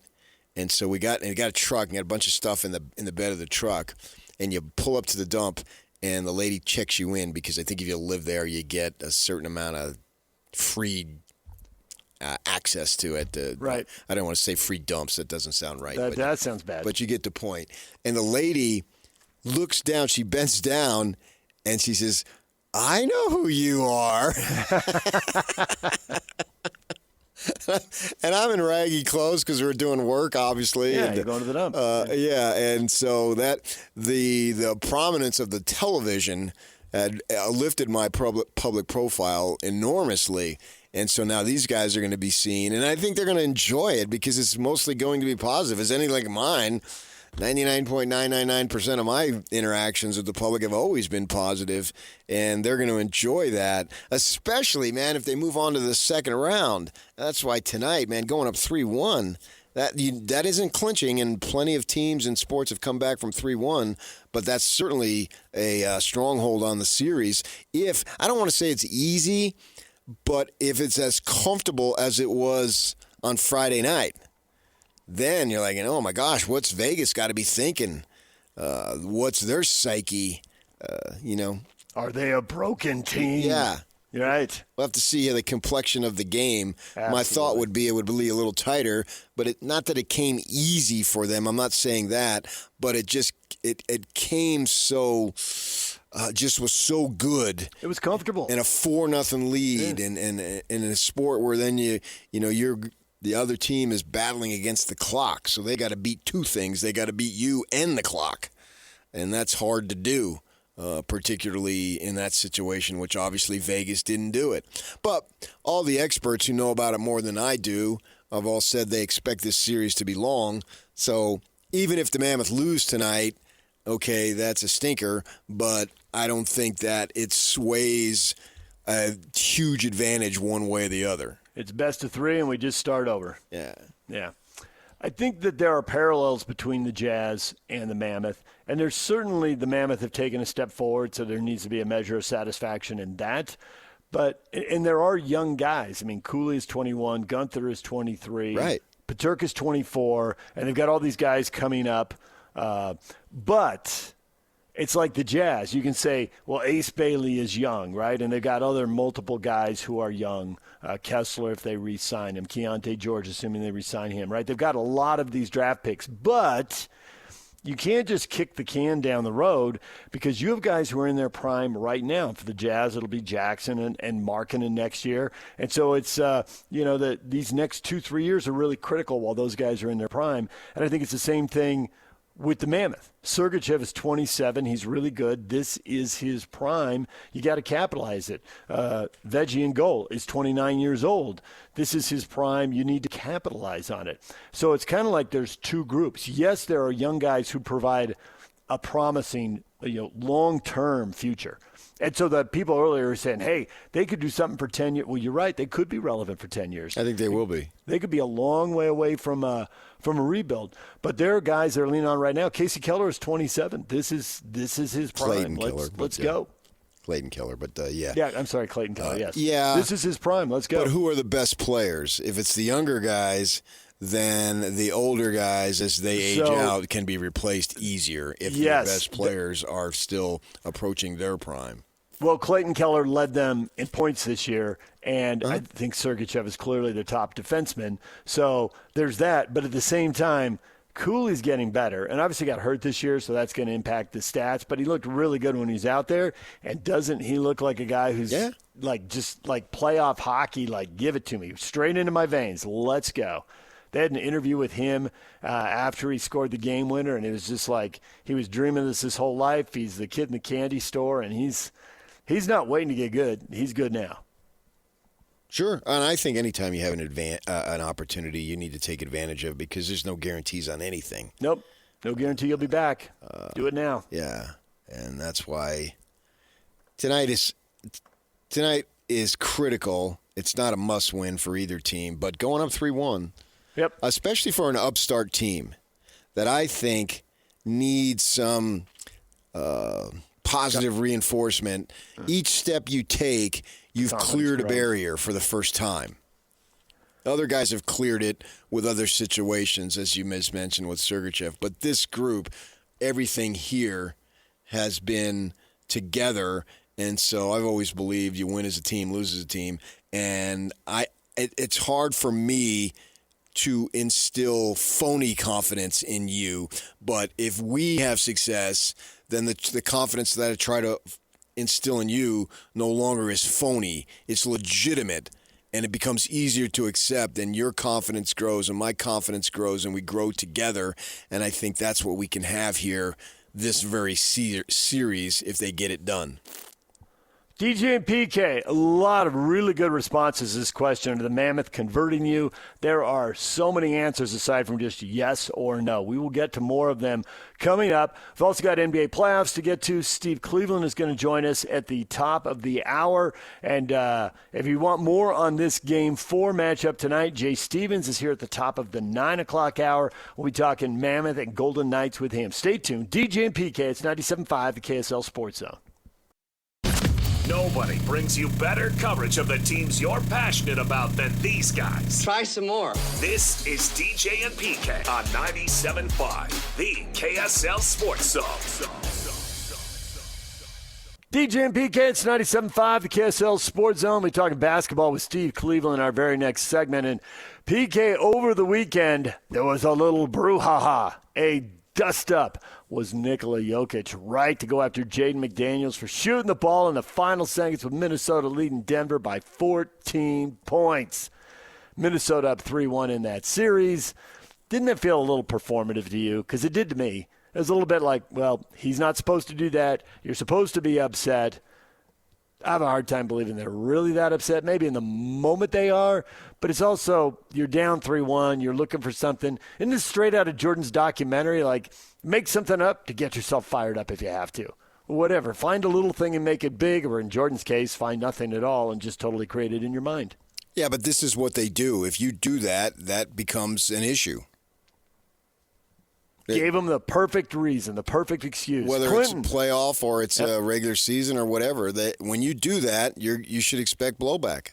Clinton says unwritten rules have to be followed. In baseball, you're looking at a 95-mile-an-hour fastball high and inside. In hockey, the gloves drop. Basketball has to be able to police their own. Yeah, there's a reason why Mike Conley apologized for throwing the pass. In retrospect, he said he obviously implied he should have just held on to the ball. Kyle, Jokić was justified for sure. The game was out of reach. The sportsmanlike thing to do was dribble it out. Jaden should have acted like he's been there before. The one time I have an exception is if the bench is cleared and it's completely and totally bench guys. Now, not in that situation, but say like you're running a set, right? And you're going up against 5 guys who don't play much, and you got 5 guys out there who don't play much.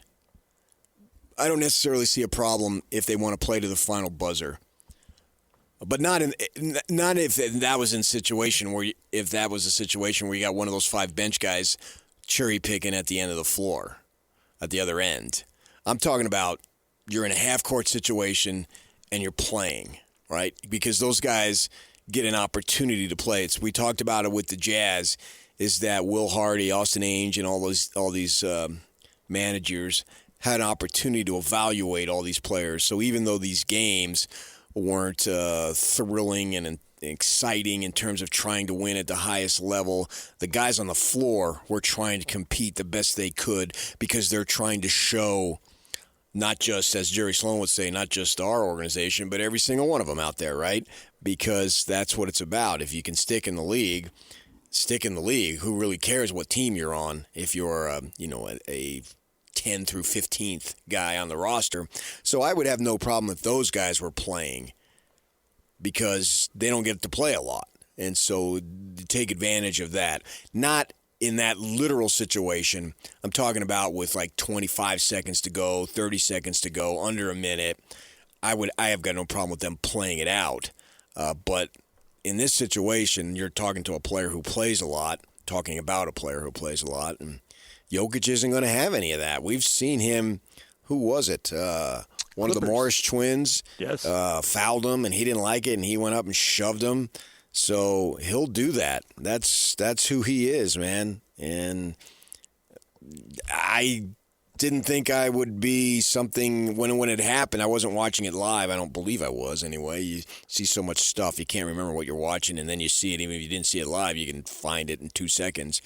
But as it's happening, I'm thinking, I'm not surprised. This is who he is. I almost expected his brothers to run down on the floor too. I wouldn't want to mess with his brothers. You see pictures of them behind the bench glaring at people. You're like, I don't think I want any part of those two guys. Yeah, I'm sure they know where some bodies are.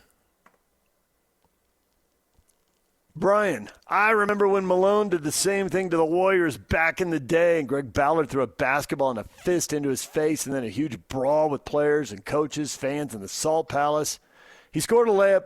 The Joker let him know it wasn't right. That's the game within the game. That's basketball. It's done. Okay, so it was in the Salt Palace then. Good, because I don't remember it.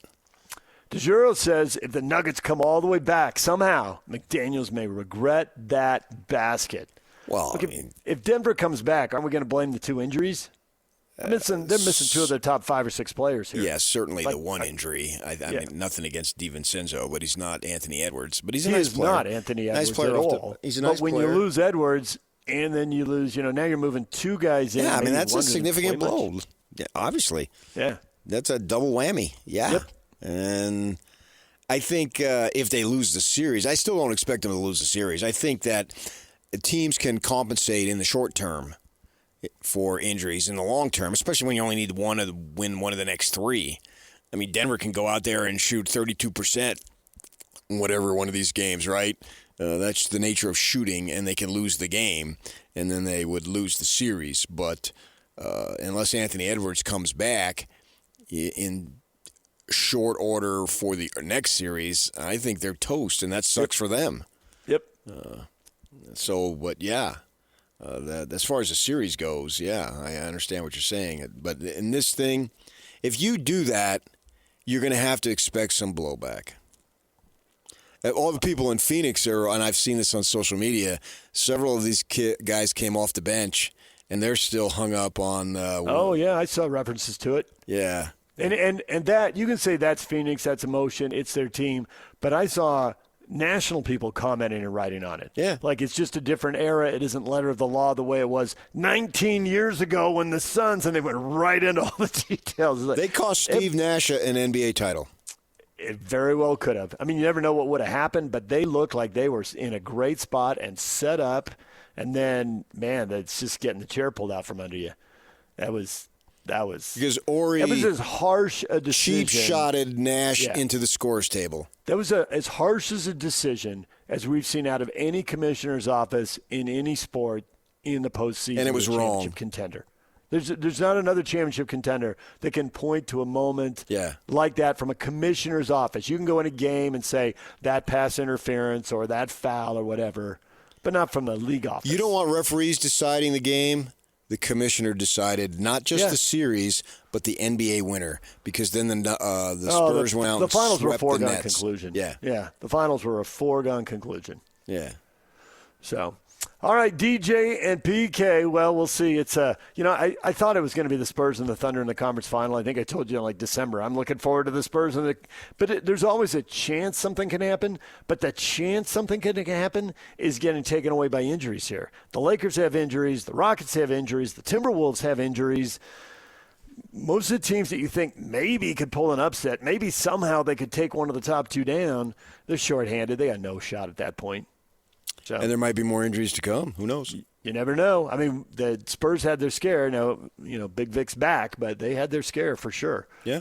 All right, DJ, we'll talk more hoops with Steve Cleveland next. We've got more hockey coming up at 8:30. We got more fascinating answers to that question. Are the Utah Mammoth winning you over? Everybody's got their own storyline, their own caveat, their own reason for getting in or getting out. We'll get to that at 8:30. Steve Cleveland's next. Stay with us.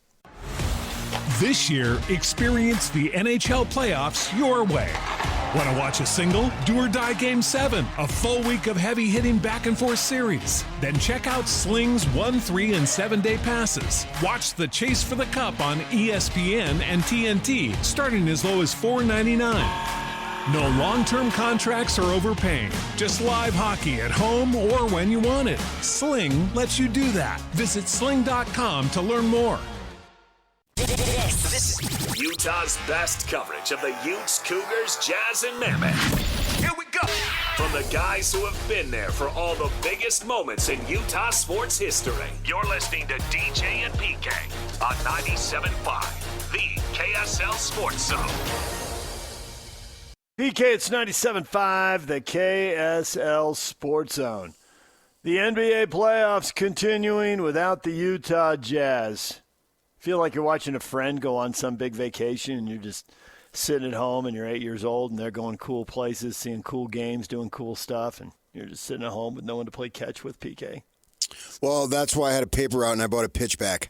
The pitchback. I had a pitchback. Those are awesome. I literally went out there one day when I probably was feeling sorry for myself and everybody else was doing something really cool. Pitched a whole game. Had a sore arm as a kid. I was calling balls and strikes, giving up line drives. Yeah, I think that you're used to it now, and you knew going into it, so it's not like it's something that caught you by surprise. I'm speaking of Jazz fans and the idea of being into the postseason. Now, next year, that's an entirely different story, and they should have an opportunity to get there in some form or fashion, hopefully, in the top 6 where they're avoiding the play-in and whatnot, although, maybe if they get in the play-in, they have an opportunity to win that. Everything has changed regarding the Jazz, and that's the good news about it is that, and that all changed literally with just one move, and that was the move to get Jaren Jackson. And we were waiting for that. The Jaren Jackson trade just changed the entire complexion of everything. It's amazing, one player. Now, hopefully we're not putting too much on him. I don't think we are. I don't think we're putting too much on Jaren Jackson because I think he's a very good player, but we're looking at the other players to support him or he to support them, depending on what it is, combined with a high pick that we may be able to achieve here with the lottery. That's the mindset of the management. And even if it's not an extremely high pick, they have so much available that they can go ahead and do something if they need to bring in another quality player who's a rookie. And yeah, I get it. Rookie's going to take time. But beyond that, they can get some other players. And so we'll have to see what the roster looks like. But I think the arrow has been turned completely, and now it's up. Not expecting a huge jump, but I am expecting a huge jump. Maybe one huge, not two huges. A pair of huges. I would say you're not putting too much on Jaren Jackson Jr. It really hasn't even occurred to me that we would be putting too much on Jaren Jackson Jr., which I suppose Devil's, Devil's argument there. Well, that's exactly how you put too much on it. You never consider it. But it's like riding a bike. You're already headed downhill, picking up speed, and then all of a sudden there's a big dip. You're going to go even faster. I mean, Markkanen, they've clearly sat him when he was healthy. They have sat him in the fourth quarter when he was playing well in the first 3, so they made sure they would lose the game. Yeah. The team is getting better. It's time for the young guys to play at a higher level. And, I mean, let's face it, Kessler's about to get paid like he's a good NBA player. He's not a kid anymore. He's going to be on a real contract making really good money. Not that those rookie contracts are terrible. More money than any of us are ever going to see in 1 year, that's for sure. But Kessler, the point is, Kessler is arriving. That's why he's getting this next contract. And Keontae George is right behind him. So there's the what Dennis Lindsay always called the organic growth, and then you add him to the group, a guy who I mean, he goes out and gets 15 or 20 points. We're not going to be talking about it. That's just what he does. Who are you talking about? Jackson. JJ? Oh, if he goes out and gets 25 or 30, we're going to be talking about it. But if he has 15 one night, 20 the other, he's a big guy. He's a former Defensive Player of the Year. We expect an intimidating presence out of him. Kessler's getting better. Keontae's getting better. Markkanen, they've been stashing him away so they could improve their lottery odds. Yes, the hope should be higher. I don't think it all rests on Jackson, but you're right. That moment, that was a big deal. And this rebuild went on longer than I thought. It's not how long Danny Ainge rebuilds have gone on in the past. He did 2 in Boston. One lasted they missed the playoffs 1 year one time, and another time they missed it twice. But this trade that I thought was coming, Trader Danny, that's a well-earned nickname, there were no big deals. And, there's all these salary cap restrictions, and other teams didn't want to make a deal and whatever. And finally, Memphis was in the right place at the right time to make the deal. And Austin was here by then. So it took 3.5 years. And then it's like you said, they play out the string on a 4th year because they're 3.5 years in, but we all know. It's like, it's on. It's September. But it's not. To me, Jackson was a big piece of that puzzle, but it's not all sitting on him. I mean, I got expectations for all these other guys. And I've got no problem with those expectations, but until that happened, you didn't know how long it was going to go. No, it didn't. And then once they needed that trade. I'm speaking generally, not you specifically, but we didn't know. But once that trade was made, you don't make that trade. It's clear. And very clear. Try to tank another year. You just don't. It's not conceivable. It's not possible. And they don't want to. They've had enough. They're tired of the commissioner calling them, what are you guys doing, blah, blah, blah, blah, blah. Now the commissioner, you don't have to worry about that phone ringing. If the phone rings and it's the commissioner, it's about something else. It's not about why you guys are sitting, guys. Now, the great thing about it is this franchise has had a stellar reputation, or at least a solid reputation for decades, and now that's returned. And the league will see it. It will see that, okay, we don't have to worry about that franchise out there. They're not going to embarrass the league. They're not going to do something. And maybe, you had to. But that they forced the Jazz to do it. Jazz did what others have done, and somehow they got crapped on for some stupid reason. Meanwhile, San Antonio is flying high. And credit to them that they sucked, and they sucked at the right time to get Wembanyama. But in their other times that they sucked, they were able to cash in with players. Just because you stink and got a high draft pick doesn't mean that you're going to get a good player. We've seen that so many times. And to their credit, you got to give them credit for drafting the right guys. And here they go. And they look like you could draw parallels between the Spurs and what the Mammoth are doing. Young guys all on the come, playing very well, and looking like you're going to have a winning situation in X amount of years, fill in the blank, 5 years, whatever it might be. Who knows? We'll see how it plays out. Now, the Jazz aren't quite there yet because the Spurs obviously have proven it on the floor. The Jazz haven't proven on it on the floor. That's what I want to see. And I'm so fascinated. I can argue that this will be the most fascinating season in the time that I've moved to this area since 1993 when I moved. That, and what I mean by that, the fascination of how is it going to play out for the 10 years that my first 10, well, we knew how it was going to play out, right? You're going to have the one guy dribbling up the floor, dribbling the ball up the floor, looking to make a great pass. You're going to have the other guy score, and some other guys are filling the other necessary holes there. Away you go. Even with the Boozer Darren Williams, okay, I pretty much knew how it was going to be. And then in the Mitchell, if you want to call it the Mitchell Gobert era, there was a little bit of a development there. Guys like Joe Ingles and Jordan Clarkson came to pass that maybe we weren't quite sure. I don't think anybody could have predicted Joe Ingles was going to be what he was. Now, it's an entirely blank canvas. Who's going to emerge? Are they going to have a guy who's the guy? Or are they going to have two guys averaging, say, 22 and 18, 19? Or are they going to have two guys averaging 24 and 21? Whoever those two are. Is it the two big guys in terms of Jackson and Markkanen? Where does Keontae George fit in? How does he fit his game in now to where it's a winning situation and everything is magnified? And then you got the wild card over here, Locke, who we all respect his basketball knowledge. Even if you don't like him, we do, obviously, but if you should have a reason not to, certainly you respect his basketball knowledge. I mean, come on. The guy's just so into it, and he's got so much experience now and talks to so many different people that what he says has value, and he's talking about the emergence of Ace Bailey as soon as the middle of next season. That's crazy. How does that all work? Will Hardy has gone from like rags to riches in a sense, right? You're playing to lose, essentially. The guys on the floor aren't, but the management is. And so you've had to deal with that and handle that for 4 years. And the fact that he still has hair on his head and he hasn't pulled it all out is amazing to me. Yeah, and I know he's getting paid great money. I understand that. But at the same time, if he would have been patient, he probably would have get the Boston job.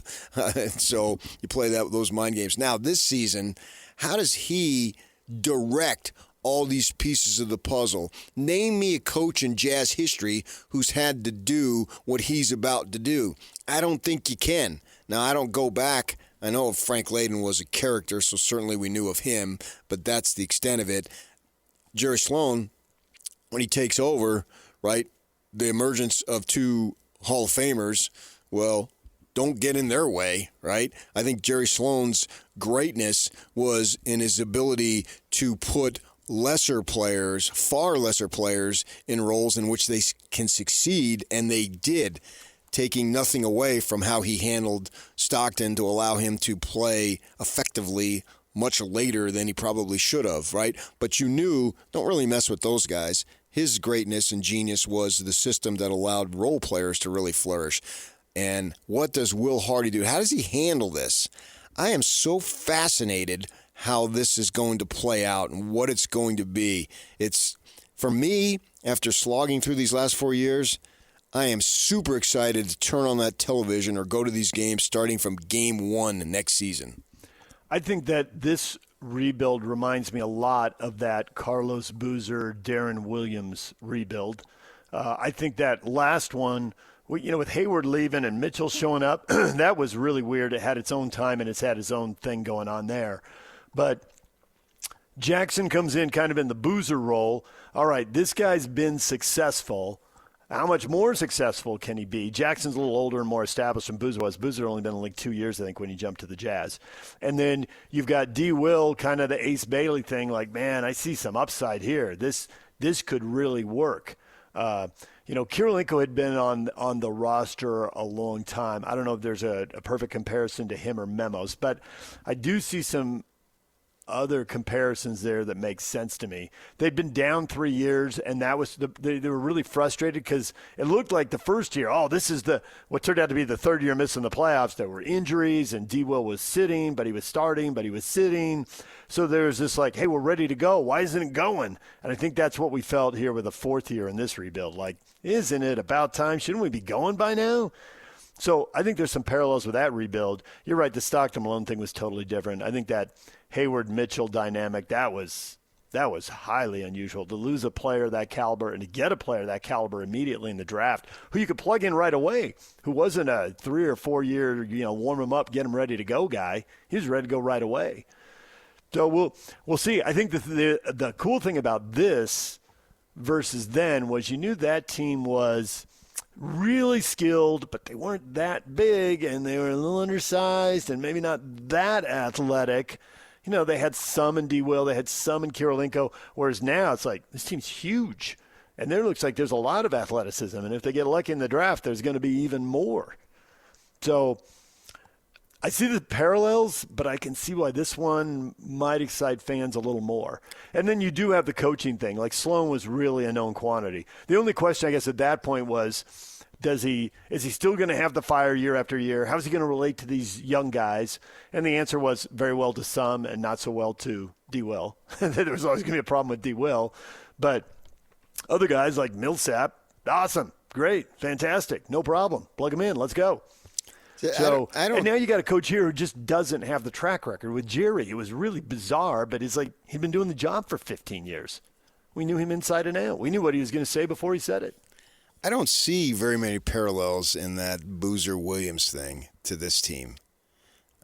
That one, Darren Williams had the ball in his hand since the time he was 5 years old.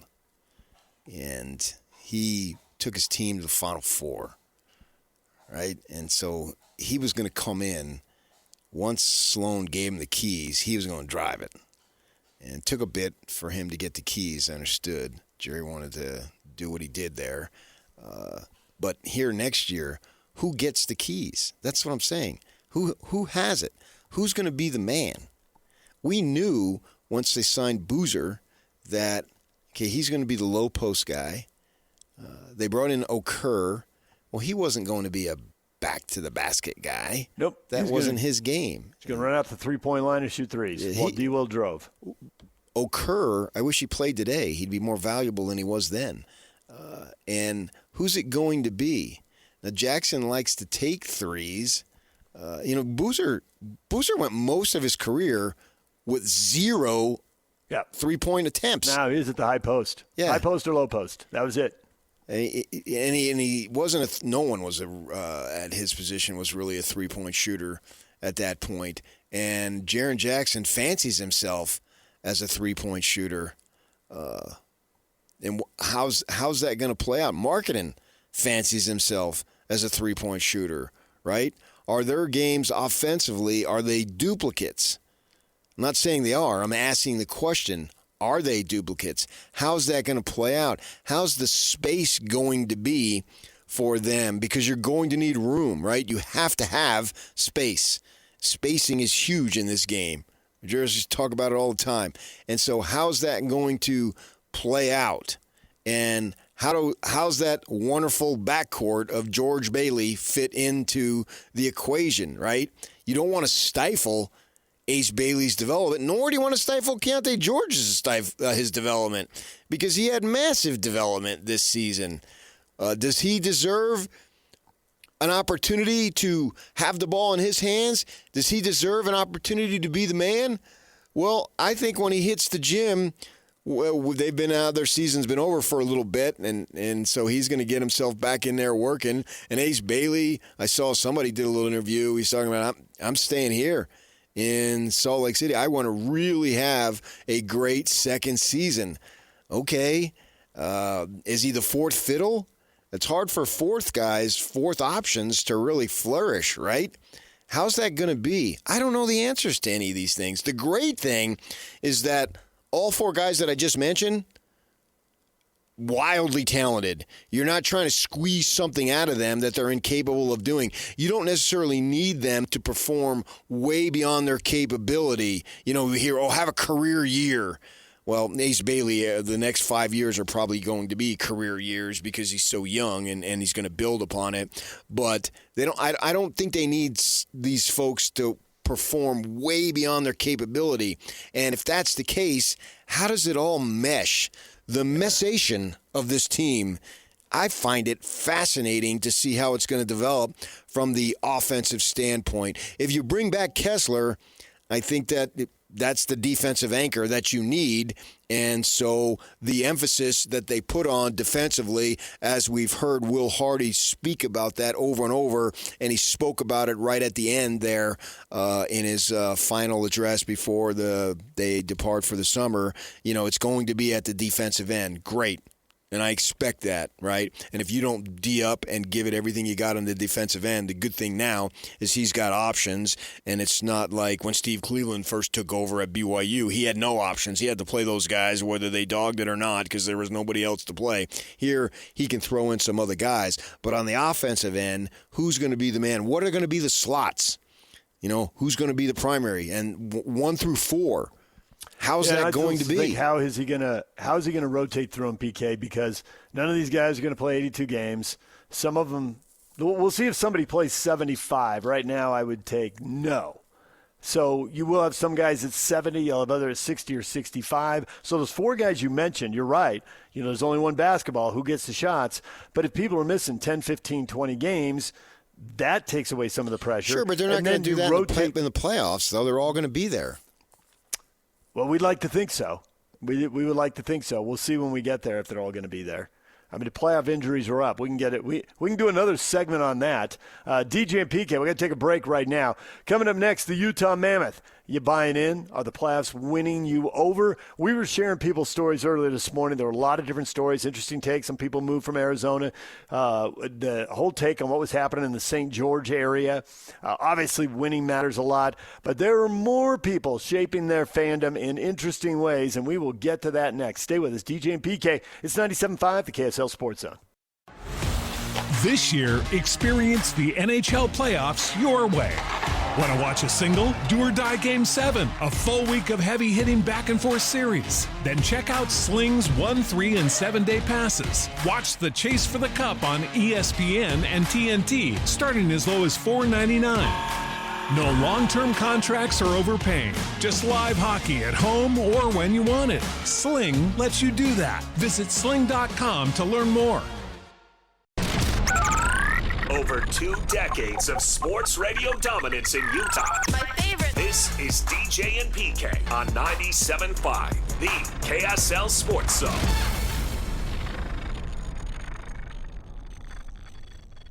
The KSL Sports Zone and Beehive Meals are honoring people that impact youth sports in our communities. Nominate the youth sports volunteer you know for the Beehive Meals Hero of the Week at KSLSports.com/contest.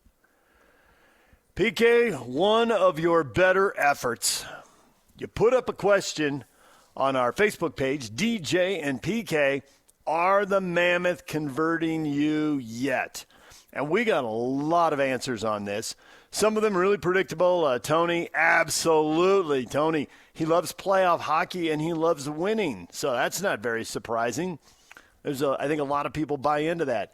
Nate said converted the minute he heard the announcement. Scott said, I'm a Coyote fan. OG, who followed the team to Salt Lake. Not that surprising. We all know people from Arizona up here. You see the license plates and the bumper stickers and all that. If you don't know someone personally, you still see that. But there are people who have had it. It's been hard. It's been hard on them, PK. It's been difficult. Aaron, my family is all Mammoth fans. I can't turn on my Avs, though. I just can't. It's been 30 years. Aaron's bought in. And he's living in another town, but he just can't make the switch. You surprised? As someone who never did that kind of stuff yourself, you surprised? Or No. you've seen the loyalty run deep? You're not surprised at all? I mean, if that's who he's loyal to, stay to it. Why would you change? Because the team is here and your whole family did. You might go with them. I mean, probably that's the very reason not to, because your whole family has gone. Brooks, I've been an Avs fan since they've been the Avs. I'll cheer for the Mammoth except when they play the Avs. Okay. Yeah. That's a tough one inside the same division. I have seen people with the split loyalties. You know, it's easier in the NFL when you got an AFC team and an NFC team, and they rarely run into each other. It's easier to have two. Tough when they're in the same division. Yeah, but I don't have a problem with that. If you're a hardcore, in this case, a Colorado fan, then why would you change? I don't think you should change. That doesn't mean that you can't include somebody else. But I think it's the same thing with me, right? I want to see BYU and Utah win. Football. Let's just go football. All right. And now, of course, with Bronco and Kerr at Weber and Utah State, I want to see them win. I mean, it's funny now. The four coaches that play college football along our area, I have personal relationships with each of them, right? And so I want to see them all do well. But if you go for BYU and Utah, I like to see them do well. When they play each other, I try to be neutral. When they play the Devils, all right, well, okay, well, I'm a Devil, right? And so that's one game. One game, and that's in a college football where one game can make a big difference, right? I never want to see the Devils beat them like 50-0, like Utah has done the last two times they've beat the Devils, actually, creamed them both times, because I don't want to see these guys, these coaches, suffer. But I'm going to root for the one team over here. I'm certainly not going to show anything when I cover. But then when you've got the 82 games, what's one game? No one game in a span of 82 or 3 or 4, depending on how many times you play them. Now, if you play them in the playoff, that's a different thing. Yeah, different deal. But, yeah. We'll see when and if, probably at some point in time, that will happen. Maybe it can happen as soon as this year. Who knows? But if you have that original fandom, why would you change? There's a lot of people here who have been Laker fans, and yet they still want to see the Jazz do well. I think that, to me, I don't see where that's disloyal or conflicting. I think those can go together. Really, Laker fans who want to see the Jazz do well. Well, they don't necessarily care about the Jazz. See, like Tony Finau, big Laker fan. Mm-hmm. He knows Ryan Smith.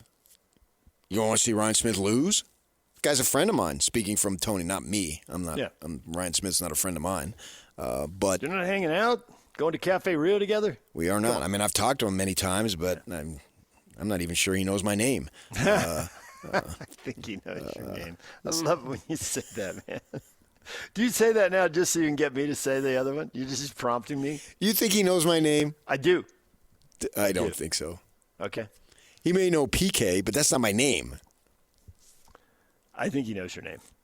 He listened to the show before he owned the team. We had him on the show multiple times before he owned the team. We had him on talking about BYU, which we're about to get to, by the way. Stay tuned for that. before he owned the team. Yeah. But if you're Tony and you've been a huge Kobe Bryant fan, do you want to probably wants to see the Jazz do well, right? Tony's a good example. I could see where, for multiple reasons, he'd have a couple teams. If you grew up a fill in the blank, and a lot of people grew up Laker fans, why? Because they won. What a great team to pick. And it's just like we said, there's people from Arizona here who have followed the Coyotes, who are rooting for them now because they know the guys, and it's the same thing with the Lakers. There's so many people from LA here. There's tons. Yeah. And you end up watching them, and it kind of grows on you. I don't see how this hockey team hasn't grown on you, because it's fresh. It's new. Vernon's your guy. Yeah. Nope, they are not. They got a lot of winning to do to get me converted. Maybe a championship or Stanley Cup is what it would take. Vernon claims he's not on board. That's too late. The bandwagon's full, dude. You're just going to have to keep running alongside it if you want to stay in the parade. The bandwagon is full. Yeah. I love the band Old Dominion, right? Uh-huh. I've seen them. You told me about them a long time ago, before they blew up. Right. Because we've sat in here in commercial breaks. Here's one of the many things that happens in our commercial breaks. PK checks the prices of tickets for bands that may not even be on this side of the country. They could be, playing in Florida or New York or somewhere, and PK's like, oh, look at this. It's $400. I saw them for $40. Yeah. Right. Yeah. I saw them at the depot across the street from where we are right now. The KSL building. Everybody knows where it is, right? They're at the Sphere for $800. I saw them for $85. And isn't that cool that I saw them when they were barely getting started? I first saw them, I think the very first time I saw them was at that amphitheater in Chula Vista, and they were opening for Kenny Chesney, right? Mm-hmm. And we were down there, and so let's go to the show, right? And we planned it. That's why we went to San Diego in the first place. And it's in August, gorgeous night, blah, blah, blah. They come out, and I got seats standing right there in the pit. And I am literally 3 feet away from the stage, right? They come out there, and they play their tunes, and they're smiling, laughing. I do not know one single tune. The only tune that I knew that they played was a Mellencamp, Little Pink Houses. That's it. That's the only song I knew. Yeah. And they covered it, right? Yeah. But I like the sound. And then all you got to do is go to a computer. You can click on, go to iTunes, and you can hear half the tune, and then, I like this, man. And then I go see him again and again. I've seen him like in 6 different states.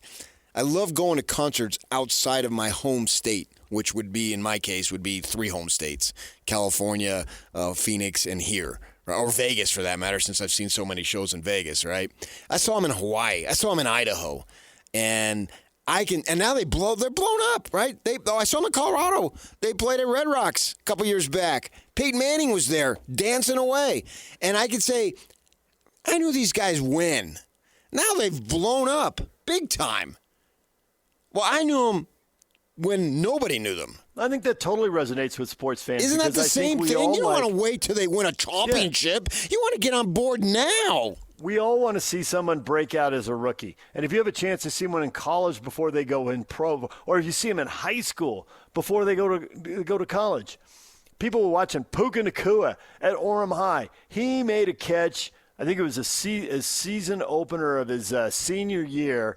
He made this. It was a long pass, and he made this awesome catch in the back of the end zone. It dragged his feet, got the touchdown.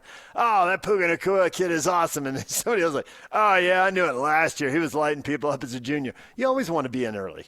I think absolutely. You can't get in early enough. The sooner you recognize it, the better.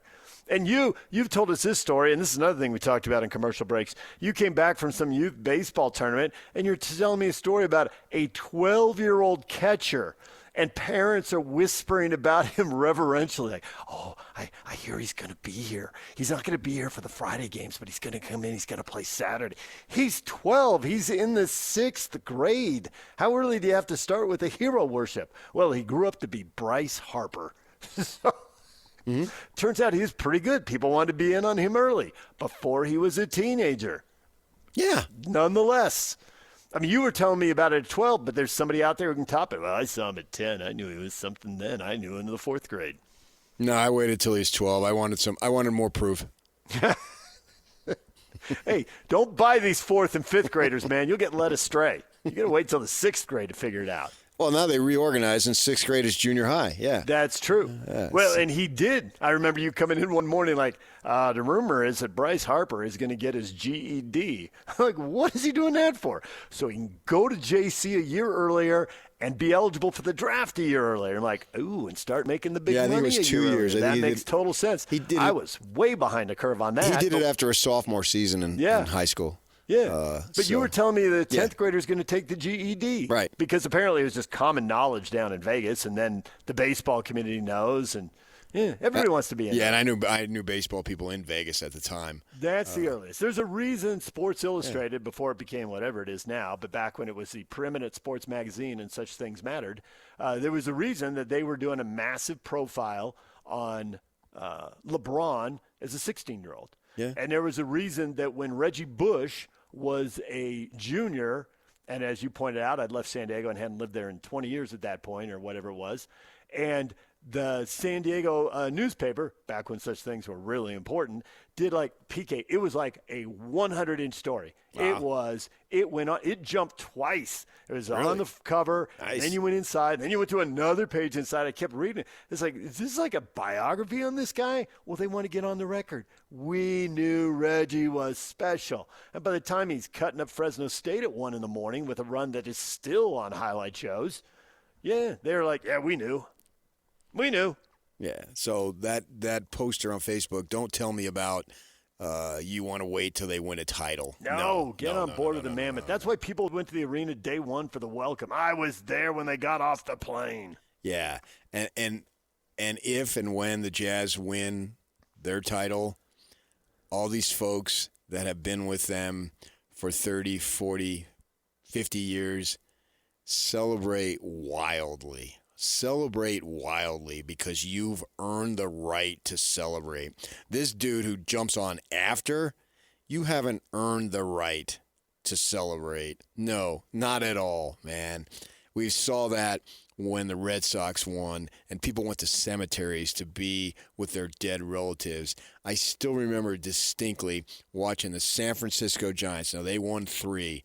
And they run them in even years. Was it like 10, 12, 14, or 12, 14, something like that. 16? Yeah, but it was every other year, 3 times in 5 years. And the first time they won, they had one of those screens in the city parks that they've got in the actual city of San Francisco. And they showed this lady standing there by herself, older lady, white-haired lady. Final out is made. They have won the World Series. That's it. And she's standing there, and there's a camera, like, looking from the ground level up at her, and you can see her left eye's teardrops falling down her eyes, falling down from her eyes down her face. And it clearly she was thinking of probably her deceased husband or whomever it was. Yep. And she's standing there by herself, and you could see it, and it just moved me practically to tears. And to think that what that meant to that elderly woman, that her team that she'd probably been a fan of, when did they move? In 1958, 59, somewhere in there? 57, I think. But 57? Yeah, okay. Matter. And this was 2010, all these years later. Come on. If the Jazz ever win, I hope, I don't have to be working, but I hope I'm alive. Because I know, and we all know, so many diehards that they deserve the opportunity to jump up and down, do cartwheels, hug people, run out in the streets, do whatever it is that you would do because you were there for all these years. And you haven't literally bled with them, hopefully not, but Metaphorically, you have. And that's what it's about, to have that opportunity to experience that moment. Yes. Don't tell me after the fact. No, not at all. Anybody who wants to be a Laker fan now, forget it. No. In order to be a fan, don't you have to suffer? Yes. Yes, you must. must. Everyone resents the Diamondbacks. Those long, 2 grueling years. And honestly, I think it's why everyone resents the Thunder. Oh, you ripped off the Supersonics. You got Kevin Durant was already drafted. You people have never really suffered. They did go through a tank in between. Well, and they lost all those guys, though. They all left. They sent Harden away. I mean, they still lost them. They still lost them. You're a fan. That's your guy. Yeah, from the fan you perspective, lost them. Whether the management did what they did. I had a kid in high school who was a huge Bobby Mercer fan, and they traded him, and he was crushed. Because that was his guy. Yeah, and he grew up in Connecticut, just across the state line, which is Yankee territory there, and they traded Bobby Mercer, and he was hurt. He's 16 years old. Yeah. So Thunder fans have suffered a little. Maybe they didn't suffer as much. Not enough. They need to okay, all right. If you want to go not enough, all right. I can live with that. I mean, Clipper fans have suffered enough if there were any. I think there's some. You know who really suffered and it paid off was Warrior fans.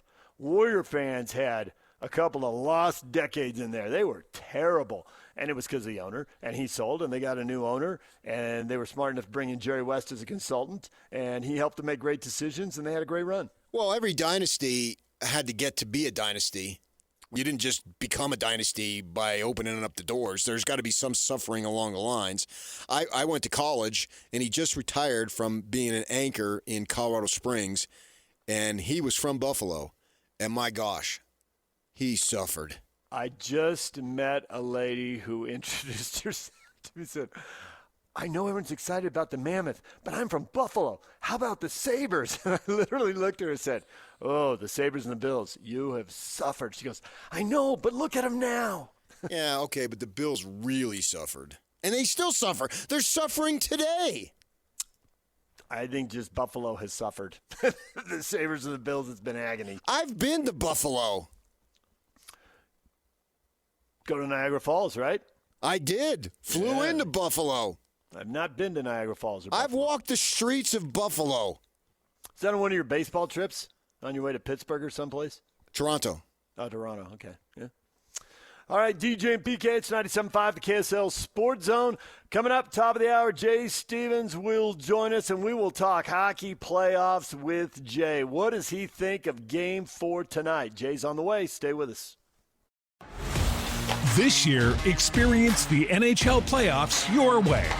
Want to watch a single, do or die Game 7, a full week of heavy-hitting back-and-forth series? Then check out Sling's 1, 3, and 7-day passes. Watch the Chase for the Cup on ESPN and TNT, starting as low as $4.99. No long-term contracts or overpaying. Just live hockey at home or when you want it. Sling lets you do that. Visit sling.com to learn more.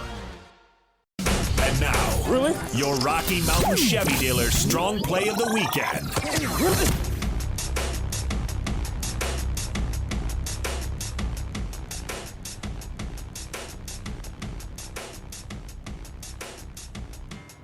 Alex, this is typically where you play the play that is the Rocky Mountain Chevy play of the weekend. The play of the weekend. Right. Play the audio, and then we'll find out what the play is. And then you'll listen this afternoon. Jake and Ben come along at 2 o'clock, and during their show, they will call for it. And once you hear it, then we all know what it is, and you will win fabulous prizes.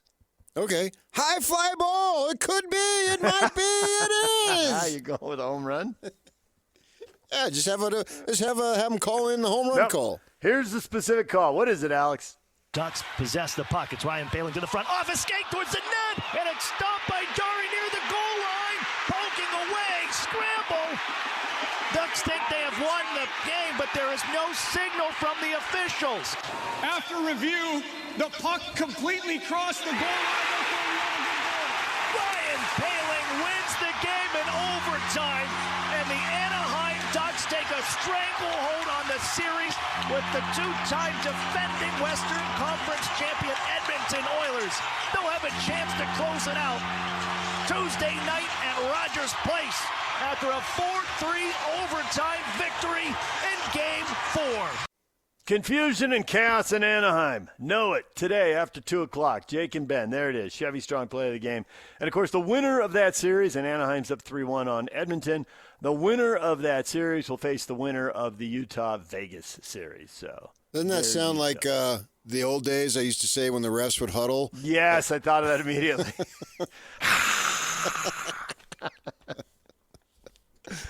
Now they don't get to huddle and just decide. Now they go stare at a monitor. And they put on a headset and someone Secaucus tells them what to do. That moment is lost. It is, man. And I miss that where they would huddle and then 9 times out of 10 point in the direction of the home team and the crowd would go berserk. I had not noticed that pattern. You told me that. And one night I was sitting on press row and it's, I don't know what it is, 78-75 with 8 minutes to go and everybody's on edge and they're huddling. I'm like, Jazz are totally going to get this ball. I guarantee it. And then it happens like, how did you know? BK told me in about 47 commercial breaks. It just finally played out at the right time. Yeah, and I think some of the human element has been taken out of it where, you're going to get the replay, and I suppose that overrides. But I miss the arguments and so forth. Yep. The Mexico series with the Diamondbacks and Padres, they didn't have the ball and strike system. And on the Saturday game, who knows what would have happened, but it was clearly a ball to end the game. And they couldn't appeal. And like, wait a second, you've known for months that you were going to go down there and play a couple of ball games. You couldn't have figured out a way to have it. So they end up having a situation that is different. Come on, man. Not right. Not right at all. I do think the first cousin of that we will see next year when presumably the Jazz are good and the urgency to win games is much higher, that if you get like a bad call in the third quarter, or even better, a couple of bad calls, if the home team's a little lethargic and the crowd's not quite into the game, you get a couple of calls and a place goes nuts and it puts more urgency on it. I was sitting next to Pace Mannion one night and that happened. I said, yeah, they weren't playing well. It's a great time for a couple of bad calls. Watch everyone get fired up now. And Sloan was screaming and the crowd was screaming, and then the team, I don't know, they finished the game on some crazy 45-21 run or something, and they won the game.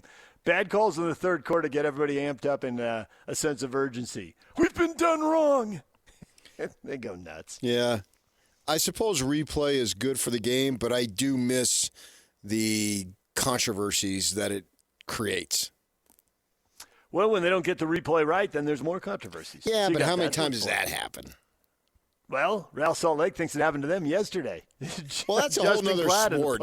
That sport over there, I don't get that. Why? Justin Glad in the postgame. Why do we even have VAR? Yeah, put that sport aside. Okay. Because that has been a perpetual problem. Don't you think the NFL problem. and college football still have it from the and we'll see, because college has tweaked that rule on the suspensions. But you see somebody run over the middle and the receiver's ducking and the defensive back hits him, but he wasn't trying to target him. The kid kind of ducked into it. The receiver did. And so there's still plenty of controversy. They're not reviewing everything. Baseball's getting closer to reviewing everything with the balls and strikes and the plays at the bag. I think that the targeting call, what has baffled me is they go and they review it and they take the targeting away, but they still give a 15-yard penalty. That seems inconsistent. It's like, okay, we won't kick him out, but we're going to slap you for 15 yards then, so shut up. And I don't understand that. If it's not targeting, why is it still a 15-yard penalty? It seems to me it ought to be either all or nothing. But they don't go in that direction. DJ and PK, when we come back, Jay Stevens joins us covering the Utah Mammoth. We will get his take on Game 4 next. Are the Mammoth going to go up 3-1? Jay joins us after the break. Stay with us.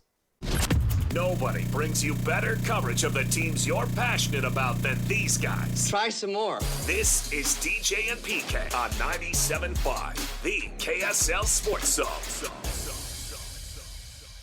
DJ and PK, it's 97.5, the KSL Sports Zone. We're now joined by Jay Stevens from the Utah Puck Report. Catch his podcast at kslpodcast.com, on YouTube, wherever you get your podcasts.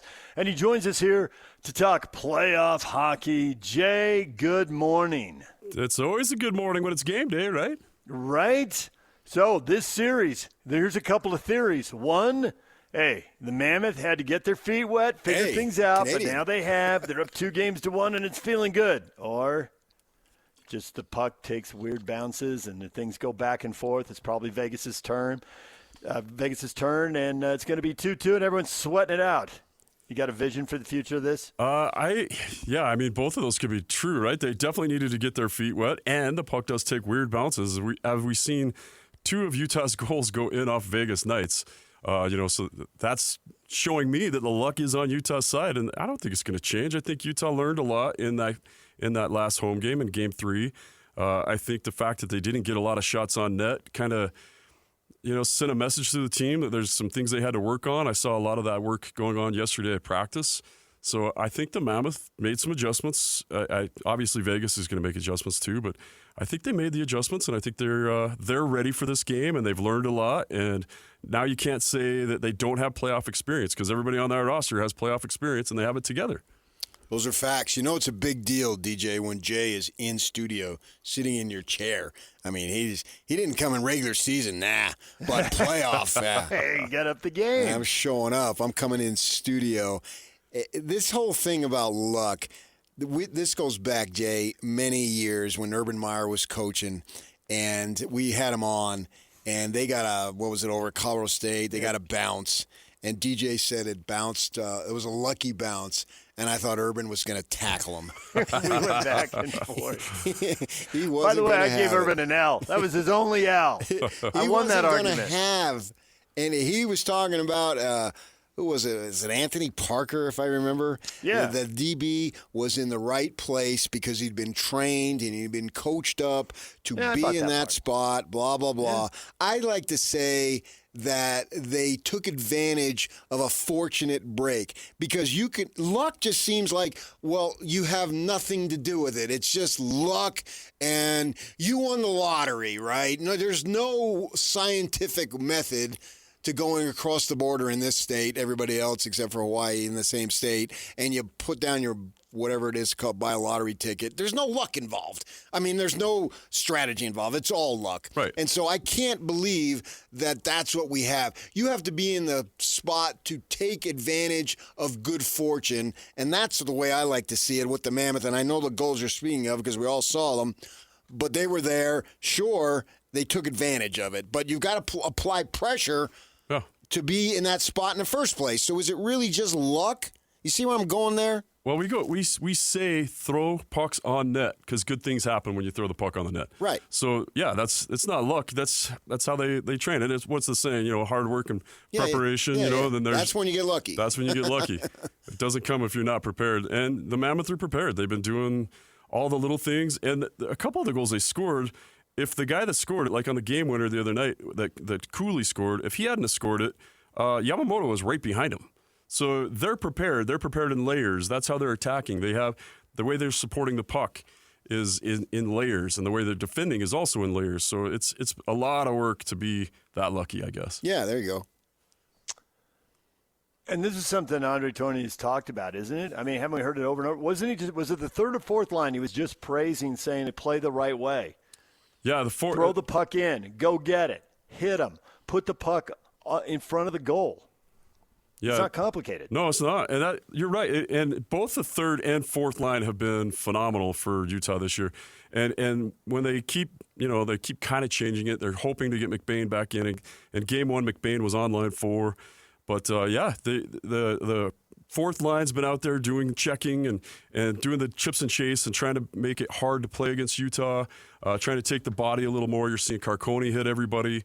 Lawson Krause had an amazing game. Not that he's a fourth liner, but you're starting to see the physicality not just be from the fourth line guys either. You're starting to see everybody buy into it and start finishing their checks. So yeah, everybody's doing what Bear is asking for the first time all season. How important was just simply the learning experience of game one to go through that to be able to carry them to this point going into Game 4? Yeah, I thought that was super important for those guys. And we talked about how much pressure that they were going to feel and how much adrenaline, and especially in Vegas where the shows are over the top and there's all kinds of crazy stuff. And then we kind of, Ryan and Ashley Smith kind of replicated that same atmosphere here in the Delta Center. But it was important for them to get in and see what it was like. They weathered the storm. They actually took the lead in the first game. They looked like they belonged. And I think that meant to them, that gave them the comfort to know that, hey, we dealt with all the high emotions and all the craziness before Game 1. We proved to everybody that we belong. Their game was pretty good, except for there was a 3-minute segment that cost them the whole game. But, yeah, I think it was hugely important for them to get that confidence, get that all out of their system, and to move on to the next game. There's a cliche in the NBA playoffs. It's hard to beat a team 3 times in a row unless there's some big talent differential. Oklahoma City's going to sweep their series. That's not surprising. But does that translate to the NHL? Do you find that teams that lose a couple bring more energy and really fight back? Or does Vegas have to actually change something they're doing and adapt if they're going to make that happen? Yeah, you do see it every once in a while that a team will come back. But also in the first round of the playoffs, usually if you get a couple wins on a team, it's not that hard to get another win. I mean, it's still hard. And as far as Vegas goes, Vegas is going to be they're going to be looking at game tape saying, how did we lose that game when we only gave up 12 shots? Yeah. They blocked, I think they had 28 blocked shots that never even counted as a shot on goal. So they were doing all the small things to win. They ran into a hot goaltender. Veggie did exactly what we needed Veggie to do as a Utah fan. We wanted to be chanting Veggie. And within like 2 minutes of that first game, the game at the Delta Center, he had 2 really big saves that I think if he had not made those big saves, we would have been singing a completely different game. So I don't think Vegas is going to make that many adaptations. I think they've got a pretty good system. They know what they're doing. They just historically stop scoring goals in playoffs for some reason. I don't know what happens to them. But with Jack Eichel and Mitch Marner out there, they're going to start putting some pucks in the net. So Veggie needs to still be good. I don't think Vegas has to make that many changes. And I think I said this when I went in. I felt like Utah was going to have a little bit of an offensive explosion. Everything's starting to click a little bit better. And that's kind of what I'm expecting again tonight. I'm expecting Utah to put up 4 or 5 again, even though Carter Hart's a phenomenal goaltender. Well, they put up 4 or 5, then you got it 3-1. Yeah. Yep. Okay, with that in mind, we've spoken to a lot of folks, some media folks down in Vegas, and it seems like universally everybody's saying 6 or 7, but 3-1 doesn't necessarily lead itself to 6 or 7. Right, and that's, I think everybody anticipated Vegas winning this. I think everybody thought that Vegas would be up 2-1 at this point. I think they thought Utah might win their first home game. I don't think anybody gave Utah the credit of stealing one in Vegas and then coming home and winning the next one. So, I know the experts are all saying it'll be 6 or 7, and that's what the Vegas odds were saying. But, Utah's writing their own story here. From the Vegas perspective, is part of their magic their ability of their top line to stifle another team's top line? And does that make Utah's depth all the more important? Because if you've got a top line that is really good defensively, you can shut down one group, but you can't shut down 3 or 4. Yeah, what's been really crazy with Vegas is they're using line 4 on Utah's line 1. Typically, you put your second line center against the top scorer on the other team. And to see Vegas do that, and it worked so well in Game 1, they really kept Keller tied up, And I think they were doing that again in Game 2. But it's always weird to see a fourth line set up on a first line, and that's when they were home. So they had last change. They were doing that intentionally, and it was working for them. And Utah had 6 20-goal scorers this year. They have 4 guys on the team this year that in playoffs already have 2 goals apiece. So they're spread out. They have depth. It's not, you can't just shut down line 1 and think you're going to win the game against Utah, because line 2 is the leading scorers right now. And then you've got line 3 and line 4 also producing, and you're getting production from defensemen. Uyghur's already got 2 points. So Utah's proving that their depth and the way they're built and the way they play is harder to shut down than what Vegas was anticipating. Prediction time that goes beyond the series. What level of stardom is Cooley going to achieve when he is sitting there at 26, 27, 28? Yeah, I think the league is realizing he should have been the first overall pick. He's going to be that guy, and I don't know if Utah's going to hurt being in the Utah market is going to hurt him being a superstar, but he's already showing that he's going to be a superstar in this league. And, Utah's lucky Utah's going to have two really big superstars in Gunther and Cooley. And then don't forget the other draft picks they got coming up. Right. With Iginla and Baudouin. These kids are all good. I'm sure you've seen it with the Jazz. They line up so many lottery picks, right? Utah's got, I think, 11 top 15 picks on the roster right now, and they got more coming. So you're going to see a lot of superstars. This team's going to get really good. I think they're going to be really good for a long time as long as they're willing to pay to keep all those guys on the team. And you'll see Gunther and Cooley and hopefully Iginla and Denoye become huge stars in the NHL. Do you have to be in a big market to be a star in the NHL? Because I think even casual sports fans who barely follow the NHL can name multiple stars from Edmonton and Pittsburgh, and that's not exactly LA and New York. Yeah, but those are huge hockey markets. But yeah, you're right. Columbus had Rick Nash. That was a market that everybody thought was going to be too small, but a lot of people knew who Rick Nash was right up until, the New York Rangers stole him away. Maybe you guys don't know who he was, but he was a superstar in the NHL playing for Columbus. And yeah, there's a lot of smaller market teams that have stars. I think Nashville's always been kind of called a small market, and they've had some big stars. Even their goaltender's a big star. Just win. If you win, everybody knows you, everybody likes you, you make more money. Yeah. Yeah, that's all it is, and they'll find you.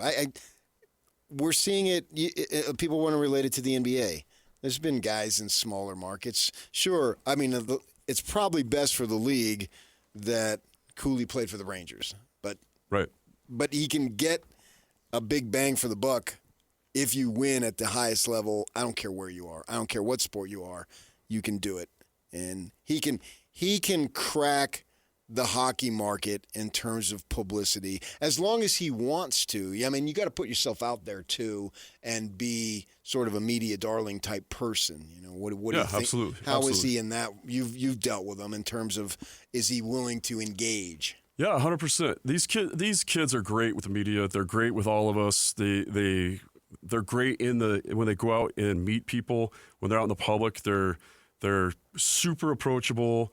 And they don't mind signing autographs. They don't mind doing stuff on their days off. They go up to Huntsman or primaries. They're grateful to be here. They're grateful for the opportunity to play in the NHL. Even though they're superstars, they still don't take it for granted. It's not like other sports where you get a lot of prima donnas. Right. Most NHL players are just super humble, and these guys are that. They're humble and they're grateful, and I think that's what's going to make them. Utah's going to love them even more the bigger they get. I agree.